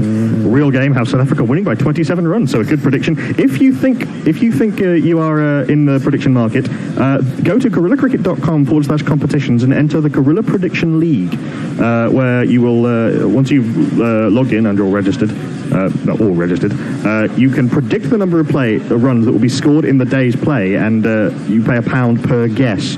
You have, I think, about 40 minutes. I will just update you on that. We'll have to find out. Now that's gone between bat and pad from Bhuvi. I'm not aware it's doing a huge amount. It's just maybe the angle and perhaps just not a particularly good shot from Hashim Amla, but he could have easily got an inside edge, could have been bowled. It's gone over the top of middle and off. We do need to check that the GPO is working. Oh yeah, no, it's open. We've had one entry. Oh, one entry. Well, let's have some more from the bear. Oh no, that was yesterday, I think. Or was he just testing it out? No, this is today's game. But he may have just been testing it out. We had problems with it yesterday. Okay, but it's open. It's open. Closes at 11:45 BST. So yeah, you've got 39 minutes. 39 minutes. Here comes Bhuvi, and he goes right across, well outside off stump. There's a ridiculous appeal because he's about a yard outside off stump when he's hit on the pad, and they run through for a leg by. It's getting tough for South Africa out there. You do notice the appeal didn't come from the bowler, the keeper, or first slip. It came from fourth slip. Yes, exactly. I couldn't quite see how far. Do you know, that really annoyed me when I was playing, when people would do that. But had absolute. In fact, he's got an inside edge onto it, so it should be a single. That people would appeal for those things from the most ridiculous positions. You cannot possibly tell. Yeah, you can't appeal from an LBW from square leg. No, I find that obnoxious, insulting, disrespectful. Although I've captained teams and told everyone to join the appeal. Well, I suppose if you're playing against your really big rivals and you've got to win. No, we were defending quite a low total. Oh, right, yes. What do you say? Being very competitive, basically. Yeah. Anil Kumar says, hi. Hi. Hello, Anil. One slip, a man at, well, 3 on the offside, 3 on the leg. Now that's an extraordinary shot from de Kock, who's tried to almost sweep it from outside off stump, a long way outside off stump, and has managed to get it to short fine leg, but I wouldn't have thought that was the most advisable shot. He's got a single from it. That's interesting. He went down as though he was going to pick up slog sweep it over, but he ended up paddling around the corner. I thought it was just a little bit too full to really go for the full-blooded, maybe he realised Truscothic slog sweep. Maybe he realised it was further outside off stump than he wanted it to be, and there was a certain amount of discretion in the shot in the end. Here comes Bumrah again into Amla. Good ball on the line of off stump. It's a good length, and all he can do is defend it. Back to the bowler. No run. Well, Truscothic was the first opening batsman I saw who regularly swept off seam bowlers. Oh, really? I thought pick up sweep. I thought that shot was kind of trademarked as much as anyone by Mal Loy. I remember seeing him play it quite a lot in Australia in the one days in 2006-07. That would have been Truscothic. Trescothick had gone back from that tour, funnily enough. Yeah. Bumrah in again, not Bumrah, Bouvi defended, perfect line and length from him, and that is the end of his 5th over. He's got figures of none for 18. After 9 overs, we've got only 1 over of the batting power play to go. South Africa have edged as far as 33 for no wicket. 3 runs off that over, very good stuff. I think I just saw Ashwin taking his cap off, or his sun hat. It wouldn't be a bad time to bring him on, would it? 1 over the power play to go. Lord Aram asked Dr. Dan if he's got any drawings of the Wade drop catch, and if not, you can get one at the next game or at any game he plays. Log says, how much is AB's inevitable failure today going to tarnish his legacy? He'll do okay in the field if he scores nothing. I'm not sure his legacy will be tarnished particularly. Ravi Nair says, morning all, sorry I'm late, supporting India, but not if their fans get overbearing. Promoted you on Facebook, time 666 already. Cheers, Ravi. Excellent, thank you, Ravi. Yep. And indeed, it is Ravi Chandran Ashwin coming into bowl, and this is his jingle. There's an Indian bowler fairly new to the game. Not really. That long. Ashwin. The best of his innings are as long as his name. Ravi Chandran Ashwin. Ashwin. Here he is, coming round the wicket to De Kock, who tickles him away into the onside for 1. Ashwin. Ravi Chandran Ashwin. Who is so new to the game that he's actually played 106 one-day internationals. So new, and he's aged 30. Andy and Brum says the TuneIn player on your website is showing the 5 Live icon now. Darn it. Have they hacked us? Yep, and Man Yang says, why the hell does TuneIn think this is 5 Live? Don't they know this is geo-block free and a million times better? Yeah, exactly. Tell all your friends. I don't know what's going on with that. Sometimes it shows the Champions Trophy logo, sometimes it shows our gorilla. And now it's showing TuneIn. We've got a leg slip, a no orthodox slip. He goes back to this Amla and forces, but only as far as extra cover. And they look as if they're getting a little bit frustrated here, South Africa, and I'm not surprised because their run rate is under 4 in the power play. This has been very disciplined, accurate, and clever bowling from India. They may not have got the breakthrough, but they have really restricted them. Neem Bajaj says, after that delivery from Bouvi that cut Amla in half, it is apparent that it is South Africa's day. Both openers to get 150 plus doomed. This is tickled away to backward square leg by Amla. I appreciate the attempt to totally screw them over, but I've done enough by supporting them. I promise you it is not needed. And Nick Nelson says, long solo drives are great for reflecting on life and choices. Thank God there's guerrilla cricket, so I don't do that. Onto the back foot goes Amla, forces to the rolling figure of Virat Kohli, who's now positioned himself at a sort of straightish mid-wicket. Ashwin's bowling from so close to the stumps, he's practically in front of the umpire when he delivers. Now, he's taken out the leg slip now. I'm not sure where he's gone. He is very, very straight, and that's a horrible ball down the leg side. It's going to be a wide as 2 young men. Now, this is the time to come on Facebook Live because we are putting out, we are showing young male flesh. Here comes Ashwin, and it's defended on the front foot by Hashim Amla. There's no run. Speaking of young male flesh, Ravi Nair says, I note Liz is preferring to face you two rather than the screen, probably wise. Well, we're having a 3-man change. Who's going to do ball by ball? Is it going to be David? David Franklin? Oh, he goes back to this, gives himself room, tries to force, is beaten, and that is the end of Ashwin's first over. Only 2 runs scored. We'll have a change. Tune in to Facebook Live, and you will be delighted. Whee! It's been too many overs on a little couch, and just like an old biddy, they need to stretch and slouch. It's been a few overs coming, but to the sofa, change gon' come. Oh yes it is. Good morning, everybody. It's wonderful to be with you. We've had a 3-man change over here at Guerrilla Cricket. We've all been discussing politics in the green room, and it's been fantastic. I've never seen such a great turnout at Guerrilla Cricket. Everyone wants to talk about what was happening on Thursday, but at the same time, we have quite an interesting start to this match between South Africa and India. A lot of no wickets yet from the Indians' point of view. South Africa are batting first. They're on 35 without loss, but the ball has been doing things from what we can tell in the green room. Now, I'm David Franklin at David Franklin 88. On my left, we have Ben on tweets. I'm indeed, and we've been watching Bouvi swing around corners as he is prone to do. Just have a quick one while we're seeing Andy warm up. Mog's got in touch saying I've been getting annoying ads for assorted shit on TuneIn. Sorry about that. We can't really control that. And Lazy Rocket Scientist saying, is Ravi Shastri singing the Ashwin jingle? One hopes so, as Hardik Pandya comes in for his first ball, and that is off the thigh pad towards the offside. They're going to take a leg by, I suspect, and South Africa will move on to 36 for none. But that just came up a little bit to the batsman and was worked away onto the offside. And here is the new bowler's jingle. He's a hard man to jingle, and I've been working like a mog. He is Hardik Pandya. He's won awards for the best slog. But it comes down to the pitch, and if it isn't a pitch, we're going to... And Pandya does come in, and that's a bouncer to Amla first ball, and Amla hooks it around the corner. Well-controlled shot by that. He'll take one out to Ashwin in the deep, and South Africa will move on to 37 without loss. I should have introduced you. How are you doing this morning? I'm not doing too badly at all. This is... it's nice to come in, unlike on Thursday night, with a sense of hope and optimism. There's an enormous sense of hope, optimism, and happiness about this match. It doesn't look like it's going to rain, fingers crossed, yet. It said, I looked on BBC this morning and it said 0% chance of rain. I believe we've lost not a single ball to weather in Cardiff thus far in the tournament. Is that right? I believe so. Pandya in again to De Kock, who works that way onto the offside. They're going to take a quick single, and the ball's going shide at the stumps. It doesn't hit the stumps. It goes all the way past them, and they'll probably take an overthrow as well. They will for our first buzzer of the day. South Africa move on to 39 without loss. But a tremendously interesting start to this game, I think. I mean, usually when you see a team weather the first 10 overs without losing a wicket, you'd suggest they're in a decent position. But I think India have looked sharp today. I think relatively so. There was one missed field earlier, wasn't there? But yeah, it's India in the field. Well, India are often slow starters in games, aren't they? They build up, and then they build their reputation off being fantastic finishers.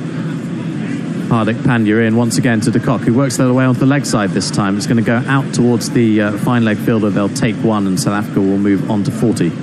Jonah Jones 75 is saying Vaughan's predicting an India win. Given his nonsense and current form, I'm backing South Africa hard. And Mog is having a bit of a bash. He's clearly on the Facebook Live saying Jesus wept. It's like a bunch of 12-year-olds have taken over. Excellent.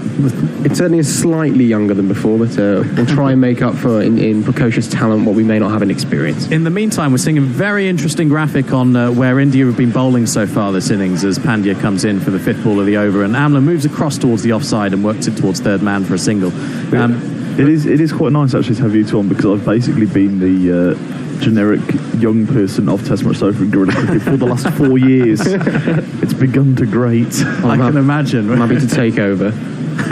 Now that graphic was very interesting. They're clearly hitting relatively good lengths quite consistently, which is probably more Kumar than Bumrah, who tends to be slightly fuller, pushing it through slightly more, looking for a bit more of a skid off the seam. This thing, nothing full of a length yet. We've had one ball in the entire innings from seamers that's been full of length. The rest of it has been short and on a good length. Hardik comes in again. This is a good length.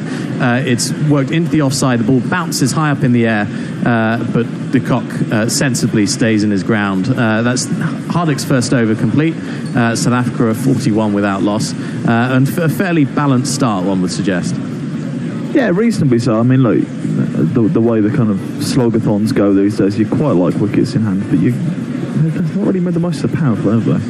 But they haven't, and this was something that I was kind of reading. I can't remember who was talking about it, but there's a suggestion that one of the most interesting moves, and there has been a lot of movement in one-day cricket over the last 5 or 10 years, has been the fact that 10 years ago, it was all about how many wickets you lost right at the start. Yeah. Nowadays, the ways teams play, they go out at the start. They're not worried about ending the power play at 80 for 3. It's all about how many wickets you lose between overs, kind of 30 and 40. Yes. Ashwin comes in this time for his second over. That's on the stumps, but it's worked away to the leg side by Amla, and they'll take a run.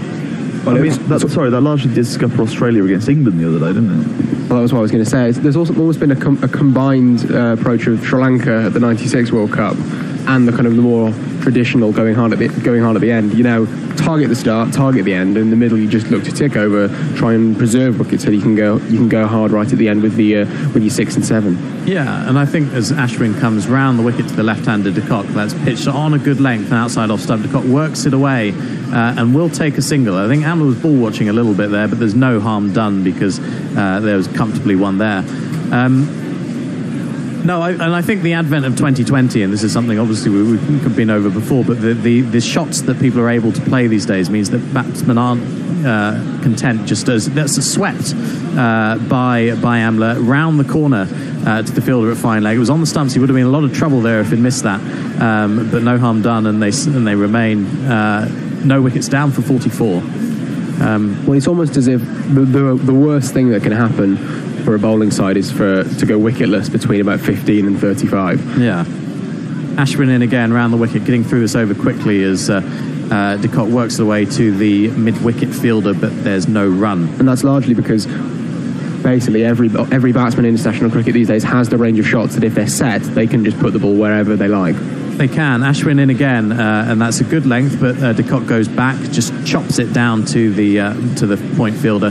Again, doesn't take a run. Yeah, I think there's been a realisation that batsmen, say someone like Alistair Cook, who is a phenomenal Test batsman, was stayed in the England one-day team for quite a long time and scoring a few runs, but at a strike rate of say 4 and over. This is short from Ashwin and pulled away to the boundary just behind square. No one's going to catch that, and it's one of these. 1, 2, 3,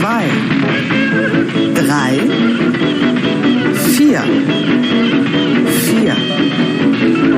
Now, Ravichandran Ashwin will be pretty disappointed with that. It had been a good over so far. It was a rank long hop, really, outside leg stump. He seemed to come in with a slightly different action as well, slightly more round arm maybe, and the elbow was slightly more bent, obviously straightened back to the legal requirement, but it looked like an effort ball that just went wrong. I think that's probably right, and de Kock managed to thread it to the right of the short fine leg, but to the left of the deep square leg.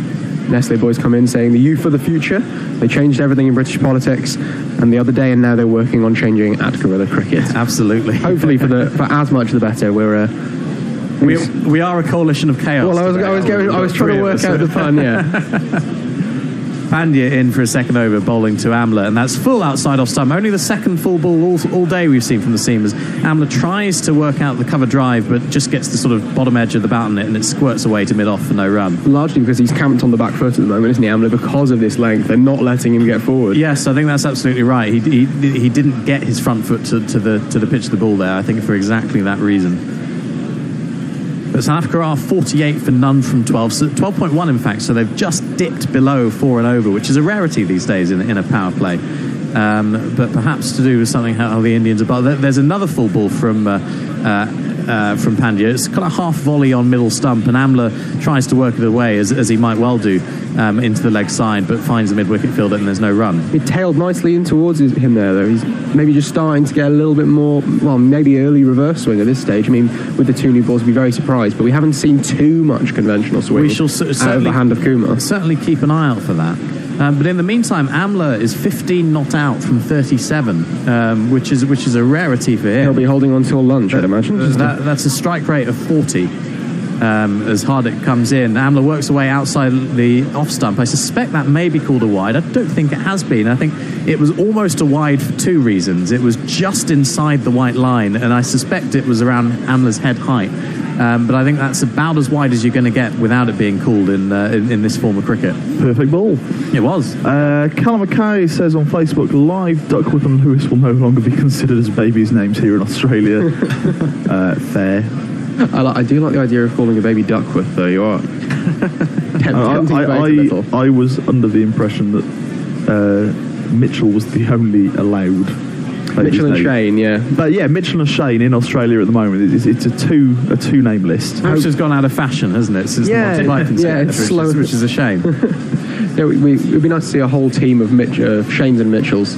Andrew and again to Amla. Amla again works way onto the leg side. He's gone offside, the ball's gone leg side. It's out to the deep mid-wicket fielder, and they will take 1. There was, of course, that period where Mitchell and Sean Marsh were both kind of fixtures in the Australian team. When they played Australia, of course, they've got Mitchell McClenaghan and so on and so forth. There was a wonderful chart on Twitter of, is it Dan Lipke? Of non-Mitch Marshes, Mitch Marshes, non-Marsh Mitches. And Marsh Mitchell. It was glorious. That's one of my favourite tweets of all time. I like that a lot. What does the name Mitchell mean? I mean, what's the kind of sentiment behind it? What Apart from, I think Mitchell Stark seems like a decent sort. Did you see that one of his direct messages to, I think it was Coley, went public on Twitter? He accidentally direct messaged a fan account of Coley. It was just a very nice thank you note for a good game. Pandu in over the wicket, the left-hander will scramble a single. There's a shot at the stumps. The ball's missed the stumps, but the cock I suspect might have been just in. I'm not 100% sure about that. They're not running well, are they, South Africa? They're not 100% sure if the cock's in. Oh. Anyway, I'm sorry. It's the morning. That's absolutely no excuse. Early low blow from Chris 12 and 9. It wasn't far enough, and I suspect he might have actually been out, but it was a good piece of fielding from Kohli, who's getting closer. They will insist on taking sharp singles to Virat Kohli's generally pretty accurate arm, I think. As I said, his first one, in fact, I don't know where my original was. It was out by an absolute country mile, that. And Kohli quite sensibly kind of showing how close it was. And is he caught and bowled? No, he's not. He's dropped through the hands by the bowler. This is Amla, who is a wicket that you want to get. It's a fantastic over from Pandya, only 2 from it. It's one of those where you can say it either sticks or it doesn't, but I would suggest you see them caught as much as you see them dropped these days. Drop it like it's hot. Drop it like it's hot. Drop it like it's hot. It was a cross-seam delivery on a good length. Amla tentatively forward. Perhaps what we were saying in that last over about not having his front foot forward because they're sitting on the back foot against how the Indians have bowled so far. Well, Amla's technique is usually absolutely immaculate, isn't it? So you'd be very surprised that he's not absolutely timed that out the middle, and he's just plonked it back to Pandya, and I think he should do better there. I know it's come quickly, obviously, but I think he should do better. I think you catch them 60% of the time, 60-70%. And that's a mathematician talking, so we have to support it. Ashwin in for his third over, and de Kock is down the track this time, but doesn't do anything more than plop it to mid-off, and there's no run. Raj has come in saying there's no point supporting South Africa. They will always lose in the semis or the finals anyway, which I think is quite a harsh view of tournament cricket. Amla full outside leg stump, work to mid wicket, and there is no run again. Quite nihilistic. Harsh, perhaps absolutely correct. Oh, of course. I'm not disputing it. Just quite a harsh way to live your life. Ashwin, dot from the first 2, and that's a good length outside off stump. De Kock doesn't really know what to do with that one and ends up just defending it back to his feet, and there's no run. It's just that length where, given that they've been going back most of the time so far, it left him in 2 minds what to do with it. Ashwin in again to De Kock, who works that down to the long-on fielder for a single. De Kock will move on to 30 from his 42 deliveries. Now, what I am going to do here is look up the table for this group so far, because, of course, a lot of this match, and probably the net run rate from this match, will determine who will be playing England and Bangladesh in the semis. Yes, that'll be interesting. It's on the hoof calculations. Ashwin in again, from stump to stump over the wicket, as Amla works that away onto the onside. There's no one there. There's a decent-sized gap between square leg and a fairly narrowish mid-wicket, and it will be picked up by the deep mid-wicket for 1. You do feel like at the moment India are doing everything bar take a wicket, and if South Africa can get to the next few overs, still no wickets down, the momentum will start to shift.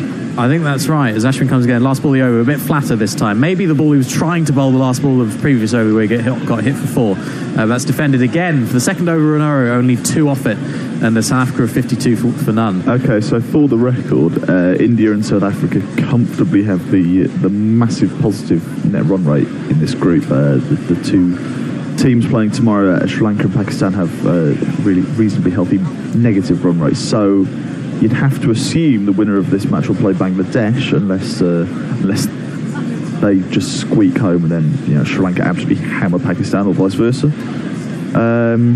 So South Africa against Bangladesh, that's a winnable semi-final even for them, isn't it? I genuinely do think I'd probably back Bangladesh at this point. South Africa have been pretty scrappy, a few players apart, and Bangladesh will be still riding off the joys of both Friday and yesterday, watching England down Australia, which I think we all enjoyed. But maybe today will be the turning point for South Africa. It's one of those where the narrative will change completely depending on how the next few overs go. As Pandya comes in, Amla this time works way onto the offside. It's over mid-wicket. That is a huge shot from Hashim Amla. It's a lovely shot. He's timed the pants off it, and it's one of these.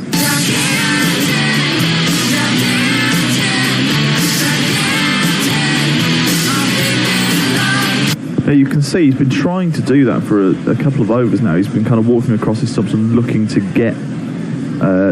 kind of muscle into the leg side, please. He has. He's been walking across his stumps a lot, but tended to keep it on the ground. This time he goes aerial, and that is a beautiful shot from Hashim Amla. 6 the moment it left the bat. This time he stayed where he is. He's tried to pull onto the leg side. It's a bit of an ugly shot in the end because he's missed it completely. It's hit him in the lower kind of rib area, and it squirted away to the wide slip for no run. But no, that was a phenomenal shot, first ball of the over, and Amla, who has been constrained by some good bowling from the Indians, and perhaps this is why the seamers haven't bowled full to him, because they know that he can time it so nicely on either side of the wicket. I think it's a sensible plan. Amla will put the bad ball away, but he's very capable of muscling it through the leg side just like he did then. Pandya in again. This time Amla backs away a little bit towards the leg side and works it away to the backward point fielder, but there's no run. Interesting stat on screen there that Pandya averages about 15 more against right-handers than left-handers. Which I suppose he's quite skiddy, so maybe the left-handers enjoy the extra pace coming on, and if he's not quite as accurate, but I think he's generally defined by being fairly accurate of a reasonable pace, but today he's just been a little bit unlucky after his 2.5 overs. Probably not to have claimed a wicket already. Yeah, well, he should have caught that catch from Amla, shouldn't he? Amla, there's a work away onto the offside again, but this is wide of the off stump from Pandya, and Amla can't get it past the backward point fielder. Nitin Bajaj has come in saying, at Gorilla Cricket, all the assorted deities have smiled upon South Africa today. They can't lose. Hashtag not India's day. Which there's not many days that aren't India's day at the moment. They do seem to have a remarkable team at the moment and a run of form that's going to serve them well. Just looking at the score predicted now, suggesting that 302 is where South Africa are going to find themselves. 302 is 302 below par these days, just slightly, as Pandya comes in and Amla tries to work it away onto the leg side. He's successful, actually. It's a little bit of an inside edge. It's gone away to the fine leg boundary for one of these.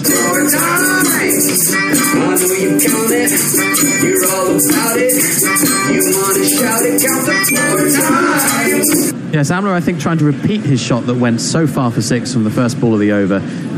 In the end, he's got a lot finer than he was hoping for, but it's gone for 4, so he will be happy with that outcome. I think Pandya, as was suggested before that ball was bowled, feeling slightly hard done by with his figures so far. I think so. I mean, again, that was a very much a not India's day kind of shot. He smeared it. Could have gone absolutely anywhere and could have very easily cannoned into his own stumps, but went to the boundary.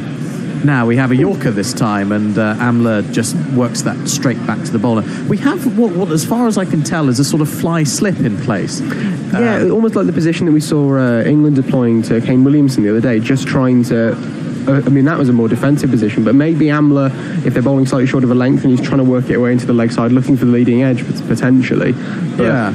I mean, there's also a sense in which you're kind of covering a couple of bases there. It's not quite a slip, it's not quite a third man, and you can stop a lot of the boundaries and you can catch some of the catches. Yeah, I mean, maybe caught between a rock and a hard place. It might be neither one thing nor the other. I think that they've been so consistent with their lengths that you can probably fairly easily plan an offside field because you know they're not going to stray. I think it's the equivalent of Jeremy Corbyn's position on Brexit, isn't it? We'll see by whether the catches go there or not how successful it will be. As Ashwin, this is full and on the stumps, but de Kock's able to drive out to the offside, and there's 1 run for him. He'll move on to 31 from 44.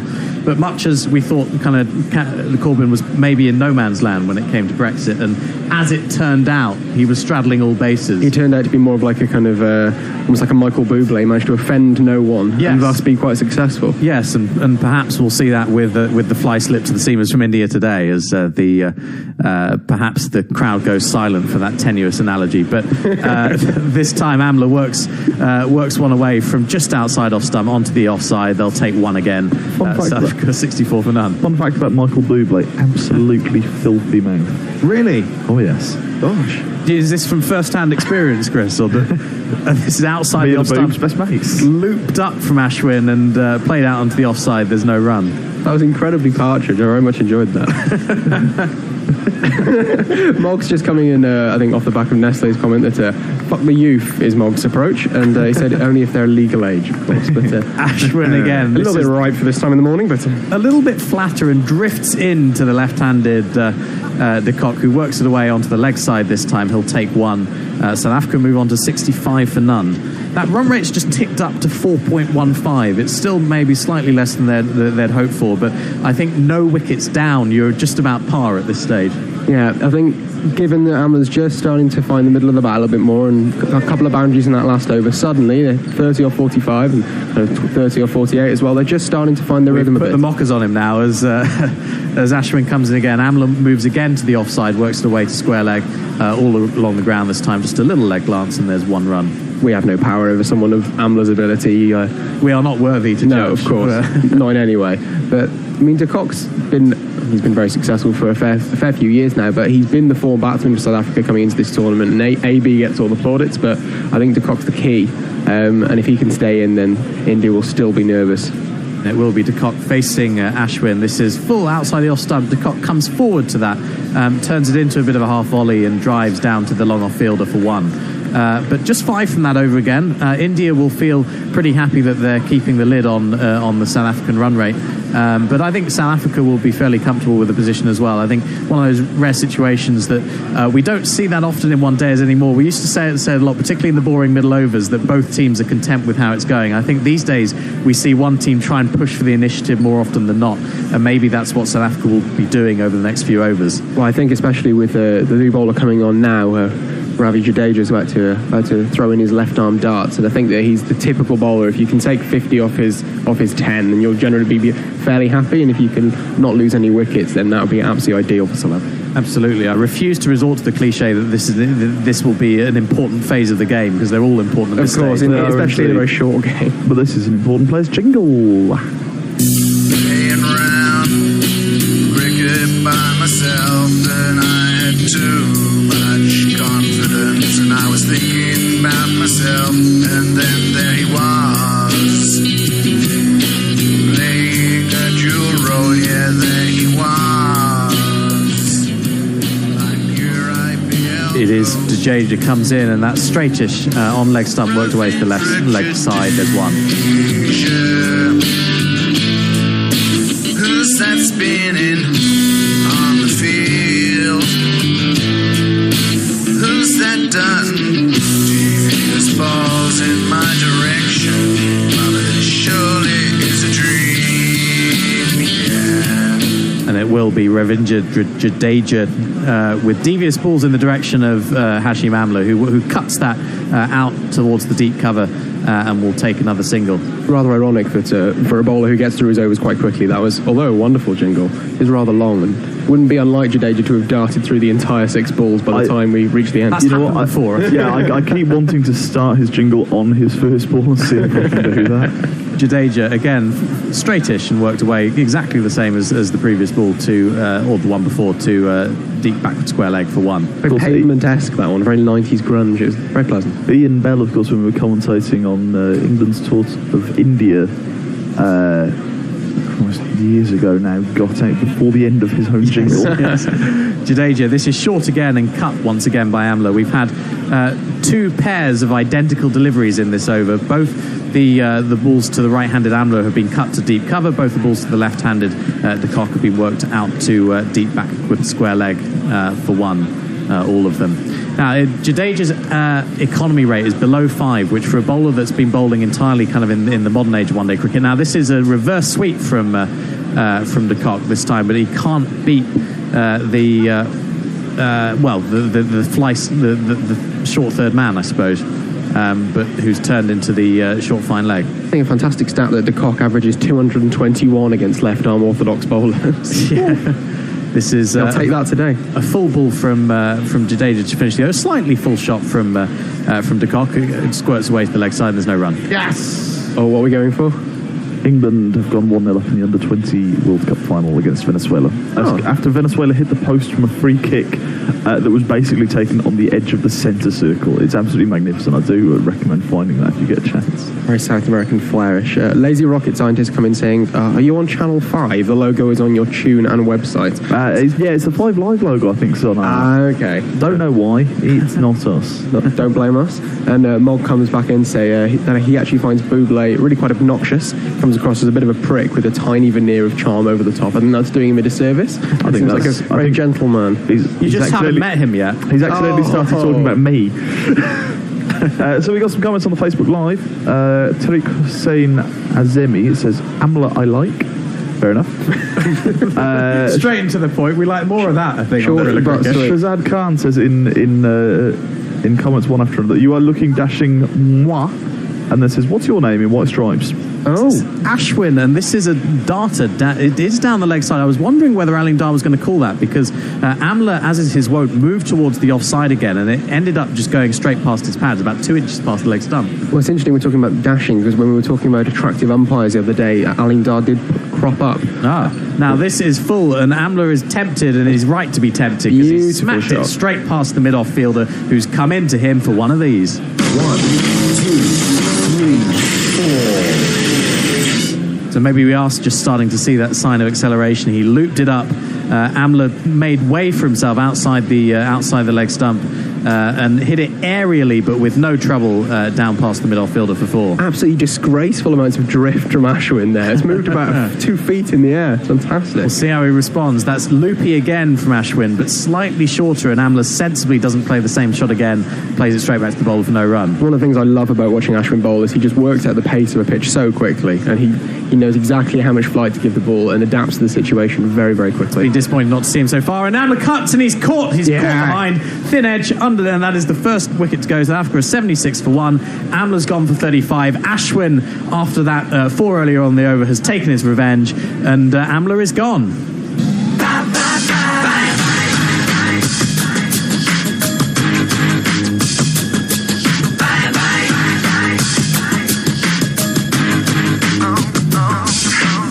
It was a thick outside edge, actually, that from Amla, outside the off stump. One would think, and again, we're not worthy to judge the great Hashim Amla, but one would think that was maybe slightly too full for the shot.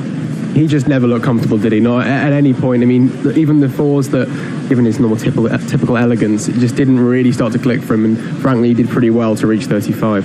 Sorry, Shazad Khan is really, really interested in knowing the name of, direct quote, the handsome guy in white stripes.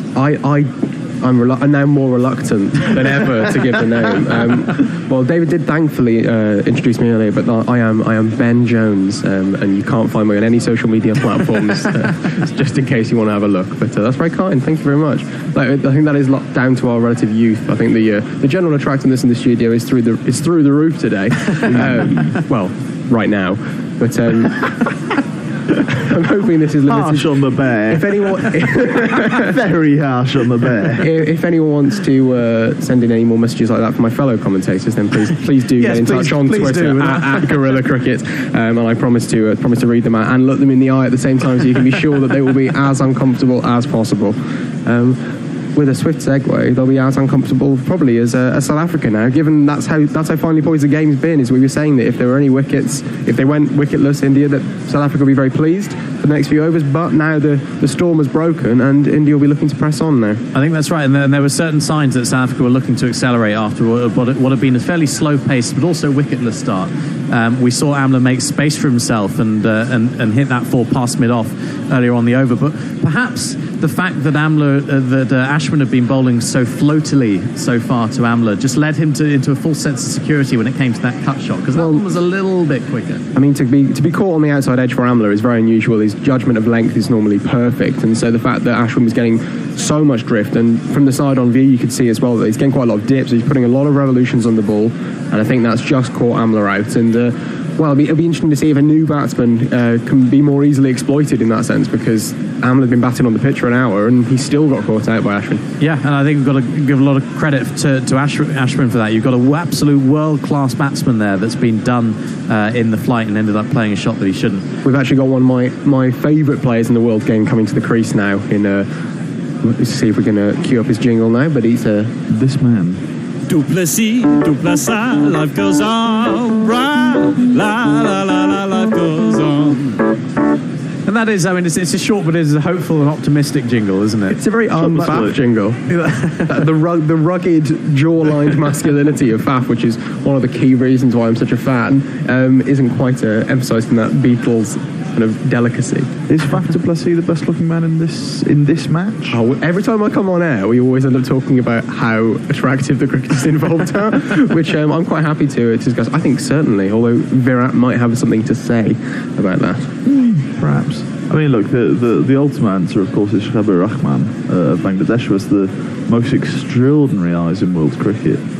Well, Rohit Sharma as well has a beautiful set of peepers, as Faf is just kind of settling in, brooding, looking around. Rohit doesn't even have the best eyes in that Indian team. Look, it's a very attractive young Indian team. Bhuvaneshwar Kumar. Would be Kumar's eyes. I think what we're seeing here is will tell you. Anyway, Ravichandran Ashwin, cruelly overlooked once again, is coming in to Faf du Plessis, who works the way onto the onside for one. That's his first one. South Africa move on to 77 for one. We're just seeing this wicket again from kind of top down, and certainly I think that was a ball that Amla, looking back on it, will not want to have cut, but it has dipped viciously on him. Twitter seems to have all agreed that I'm never going to be allowed back on air again after my disparaging comments about the gents in the green room. I'm surprised that Bear hasn't come in and kind of physically manhandled you out of the room by now. I doubt they're listening. They're still talking about politics in there. This is down the leg side and potentially a leg side stumping missed by Dhoni. We'll have to have another look at that, because De Kock just overbalanced a little bit as he tried to work that away onto the leg side. He missed it with the bat, and it just kind of hits Dhoni, and he's not able to do anything with it. Ashwin in again, last ball of the over. This is floaty again on the stumps, defended to the short extra cover. South Africa is 77 for one. It's the end of the 18th, and I'd suggest that wicket has just put India on top. I think so. I think it was very, very much in the balance. But the thing is, with Amla and De Kock at the crease, there is that nervousness that they can just go through the gears, and obviously Faf is completely capable of that, but he's going to take half an hour to get in. He's got to judge the pace of the pitch, and it's a beautiful day for batting. But like a missed-stumping to me. It was a missed-stumping. I think Cox certainly overbalanced. He ended up both feet out of the crease by a good foot or so, but Dhoni wasn't able to collect down the leg side. It would have been a good stumping. They're always good when they're down the leg side, and your sighting of the ball isn't good because the batsman's in the way. Very instinctive, isn't it? It looks beautiful when it does come off. I must say as well, the oval is looking absolutely fantastic today in glorious sunshine with a very reasonable crowd. And I don't know if it's a full sellout today. One would hope so. I mean, I'd be very disappointed if the oval for India South Africa wasn't a full. We saw some pictures of people trying to get into the turnstiles. So I imagine if it's not full, it will be very soon. Jadeja in for a second over this time, and that's curled towards Faf du Plessis, who works it out towards the deep point fielder for one. D.A. Patterson says on Facebook Live, now if we can just have young slim chaps with technical skills so that their trousers stay up when they bend over. Sorry, these are pretty skinny actually. The bear is still our technical man. Shazad Khan is back.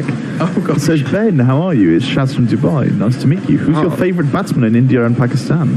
Well, reverse sweep from De Kock. Might be Shaz. To a straight ball from Jadeja. It's worked away. They'll only take one to the deep point fielder. But South Africa will move on to 79 for one. That's the second time we've seen that reverse sweep pulled out. But I think Jadeja as well, with that kind of angling in, I'd be very nervous that he has, I think will be pretty happy if they keep playing that.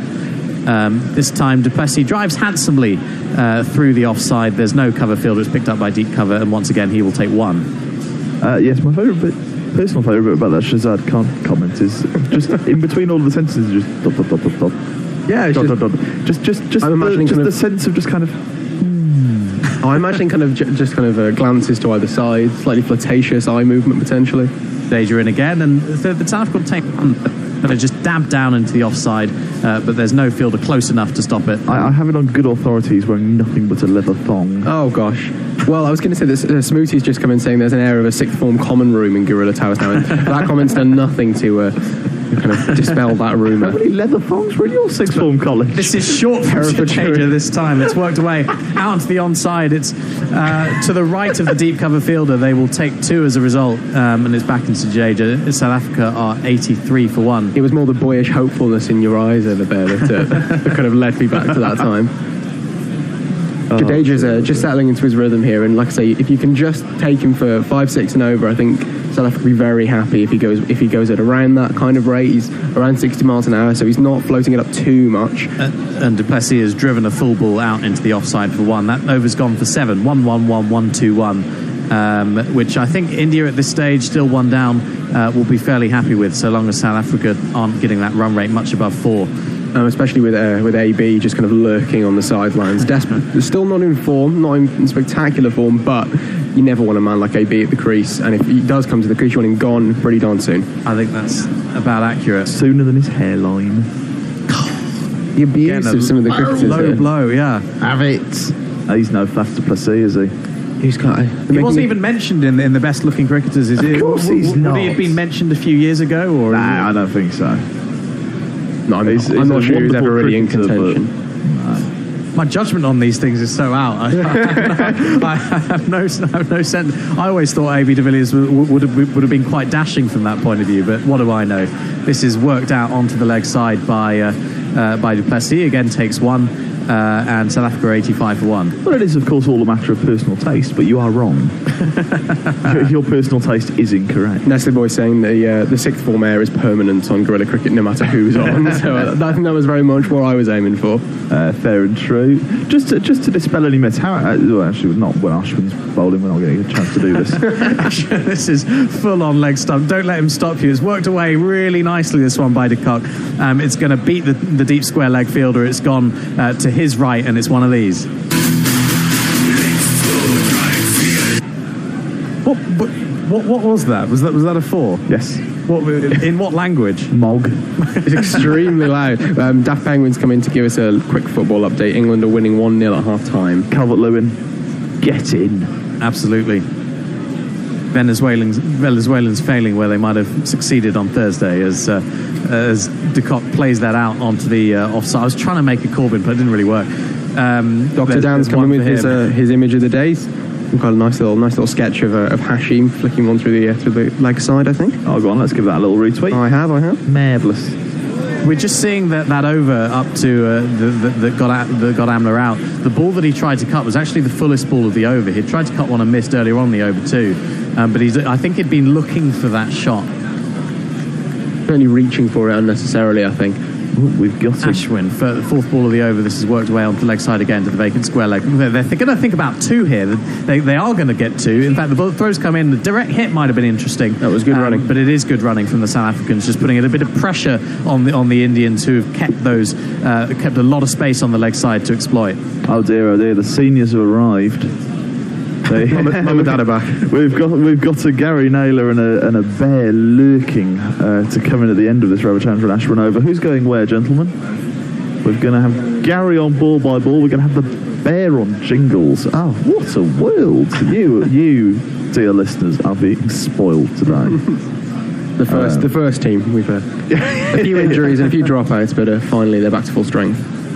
Ravichandran and Ashwin in the meantime. That's a leg spinner. That was an obscenely badly disguised leg spin. And it's just defended back to the bowler. But I mean, sometimes you see the kind of cream of today's spinners, and you can't pick the googly or the leg spinner. But that was very much a leg spinner from Ashwin. And so is that. But it's wide. This is bizarre. That's a wide. Dhoni has dropped it onto the stumps. I'd appeal for the stumping there, because Du Plessis was jumping around a little bit. I'm not sure quite. I've not seen this before from Ashwin. Maybe I haven't seen him bowl enough. But I've never seen it. Etc. It was a wide, and this one instead is worked with conventional off spinner, worked away onto the offside for 1. And in between all of the chaos, that is the end of the over, and we're going to have a changeover. It's been too many overs on a little couch, and just like an old biddy, they need to stretch and slouch. It's been a few overs coming, but to the sofa, change gon' come. Oh, yes it is. Well, what do you reckon? I went went over.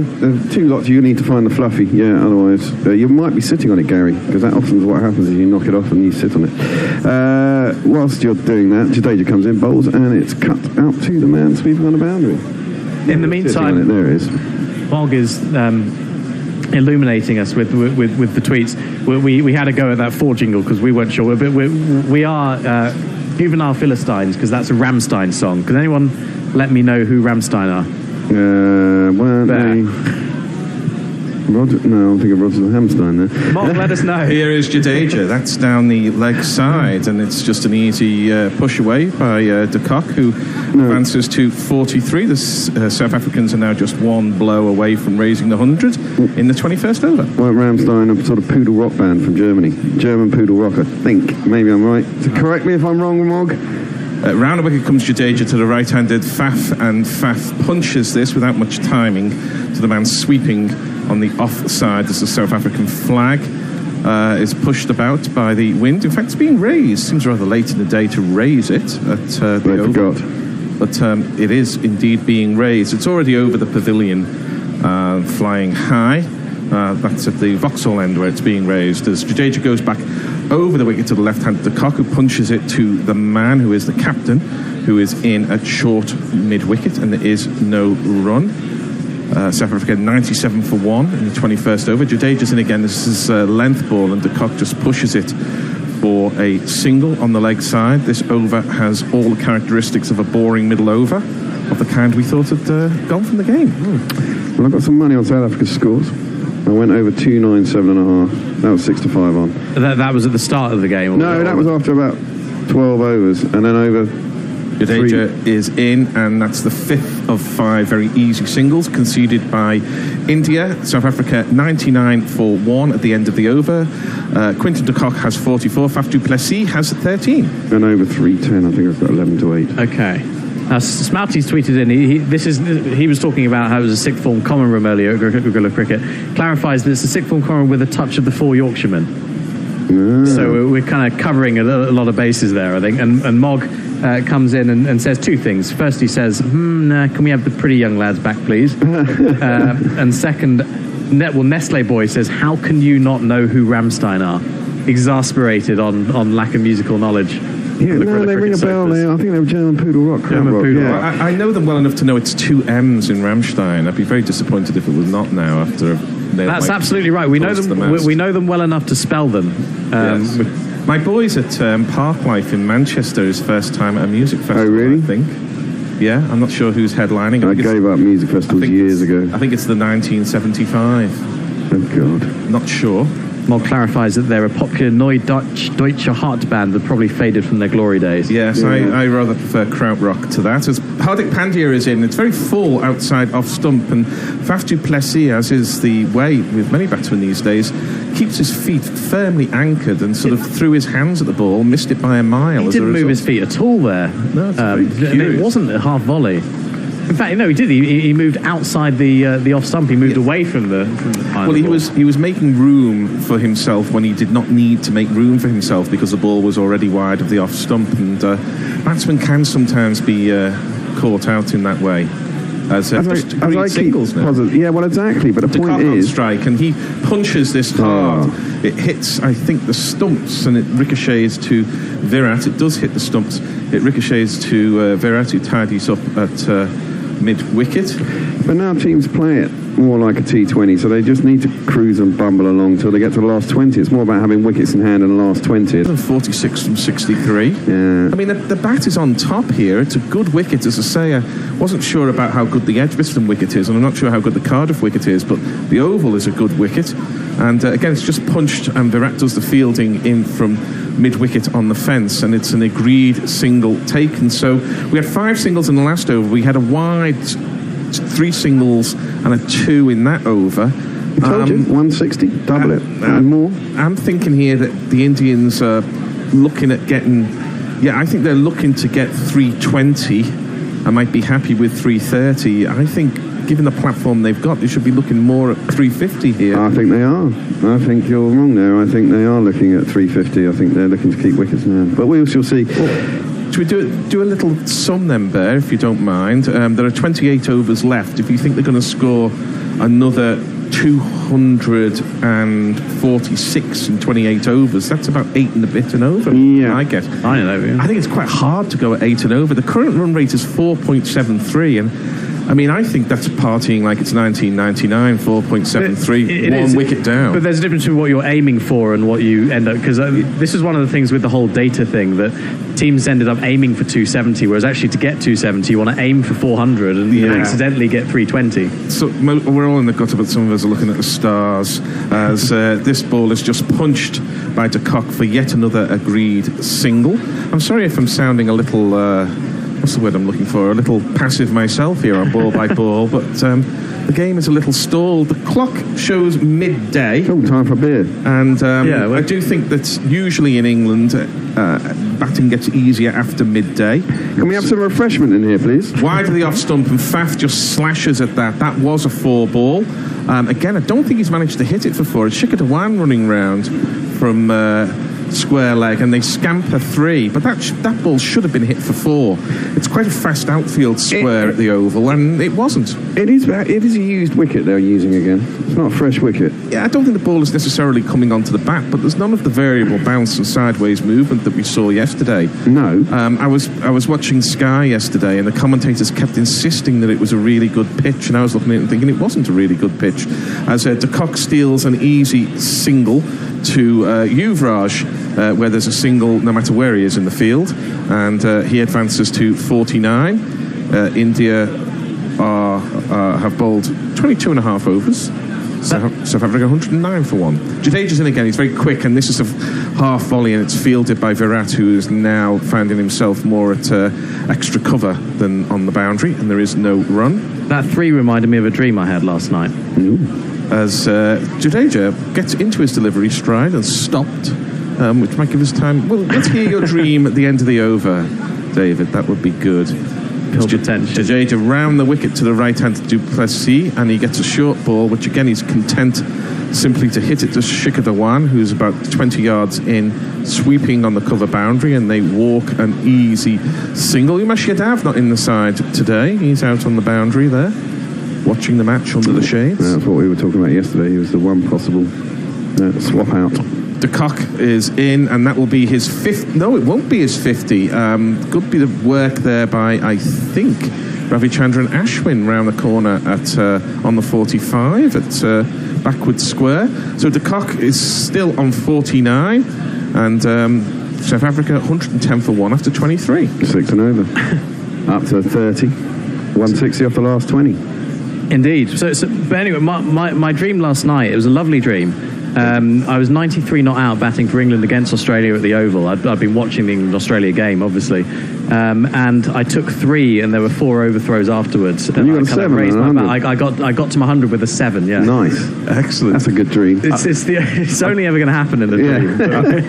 I'll give you a quick anecdote of the Oval, actually, as the Mexican wave goes round. I don't like the Mexican wave, but I think the crowd are a little bored with this old school cricket from South Africa, as Faf gets a big high bouncing short ball from Hardik Pandya, and he forehand returns it with top spin in a way that we'll see Stan Wawrinka do to the Nadal kicking second serve at Roland Garros later today. Which Nadal was bound to win, isn't it? Goes through, and they go through for a single. Speaking of such things, at the Oval, David, we used to play a game where we'd be a pound in at 10 overs in a T20, and whoever got the exact score at the end of the 20 would scoop the pool, well, the nearest to the total. And my boy Linus was quite young then. He was 6 or 7, and we used to tease him because he almost always used to win, the way kids do. Obviously he didn't win all the time, but he won often enough for us to have it as a bit of a joke. And I had to prepare him for disappointment, as Hardik Pandya is in. That's a wide outside off stump. Quinton de Kock will cut those all day long, and he does cut it. That's the 50 raised for Quinton de Kock from 68 balls. He's not been at his most fluent. He is a devastating batsman at his best, but he's struggled for fluency in this innings, as he has throughout the tournament. But the mark of a good player is that they can make runs even when out of nick, and he has 50 off 68 now, so he'll be looking to get to 100 off 100 or 110 maybe. That will be his job from here. As Hardik Pandya is in, and this ball is late cut, or rather late deflected by Faf for another agreed single down to the man at third man, who throws the ball hard into the square to soften it up, and through for a single. So I had to prepare Linus, because he was only 6 or 7, for disappointment, because I said, Linus, they're not going to get 3 off the last ball, because he'll either take a single, men are out, or they'll hit a boundary of 6 or something like that. 3, very difficult with the field they've got here, so you won't be too disappointed, will you? And of course, they ran a single and had 2 overthrows. He turned round and gave me a Virat Kohli-like grin. As Pandya is in, that's a half volley, and De Kock is down and hitting it hard through extra cover, but again he's got no timing, and the ball crawls its way to Shikhar Dhawan, who runs across the ground, and they're through for 2. I mean, that he came down the track there, De Kock. It was a half volley, and still he couldn't time it. Well, maybe the pitch isn't as easy as we think. Yeah, maybe it isn't, but I suspect that some of this is the South Africans, maybe just a little tightness in the shoulders, knowing they've got to win this. This is pretty much a semi-final. It's do or die. And both sides look a bit nervous, really. I mean, India look like they really want to have taken 2 more wickets than this at this point. Pandya is in again, and that's wide of off stump, and that's slashed off the front foot, and a very good bit of fielding there with his left hand. I think that's Jadeja. It is Jadeja. He's going to his better side, and they're through for a single. De Kock moves to 50.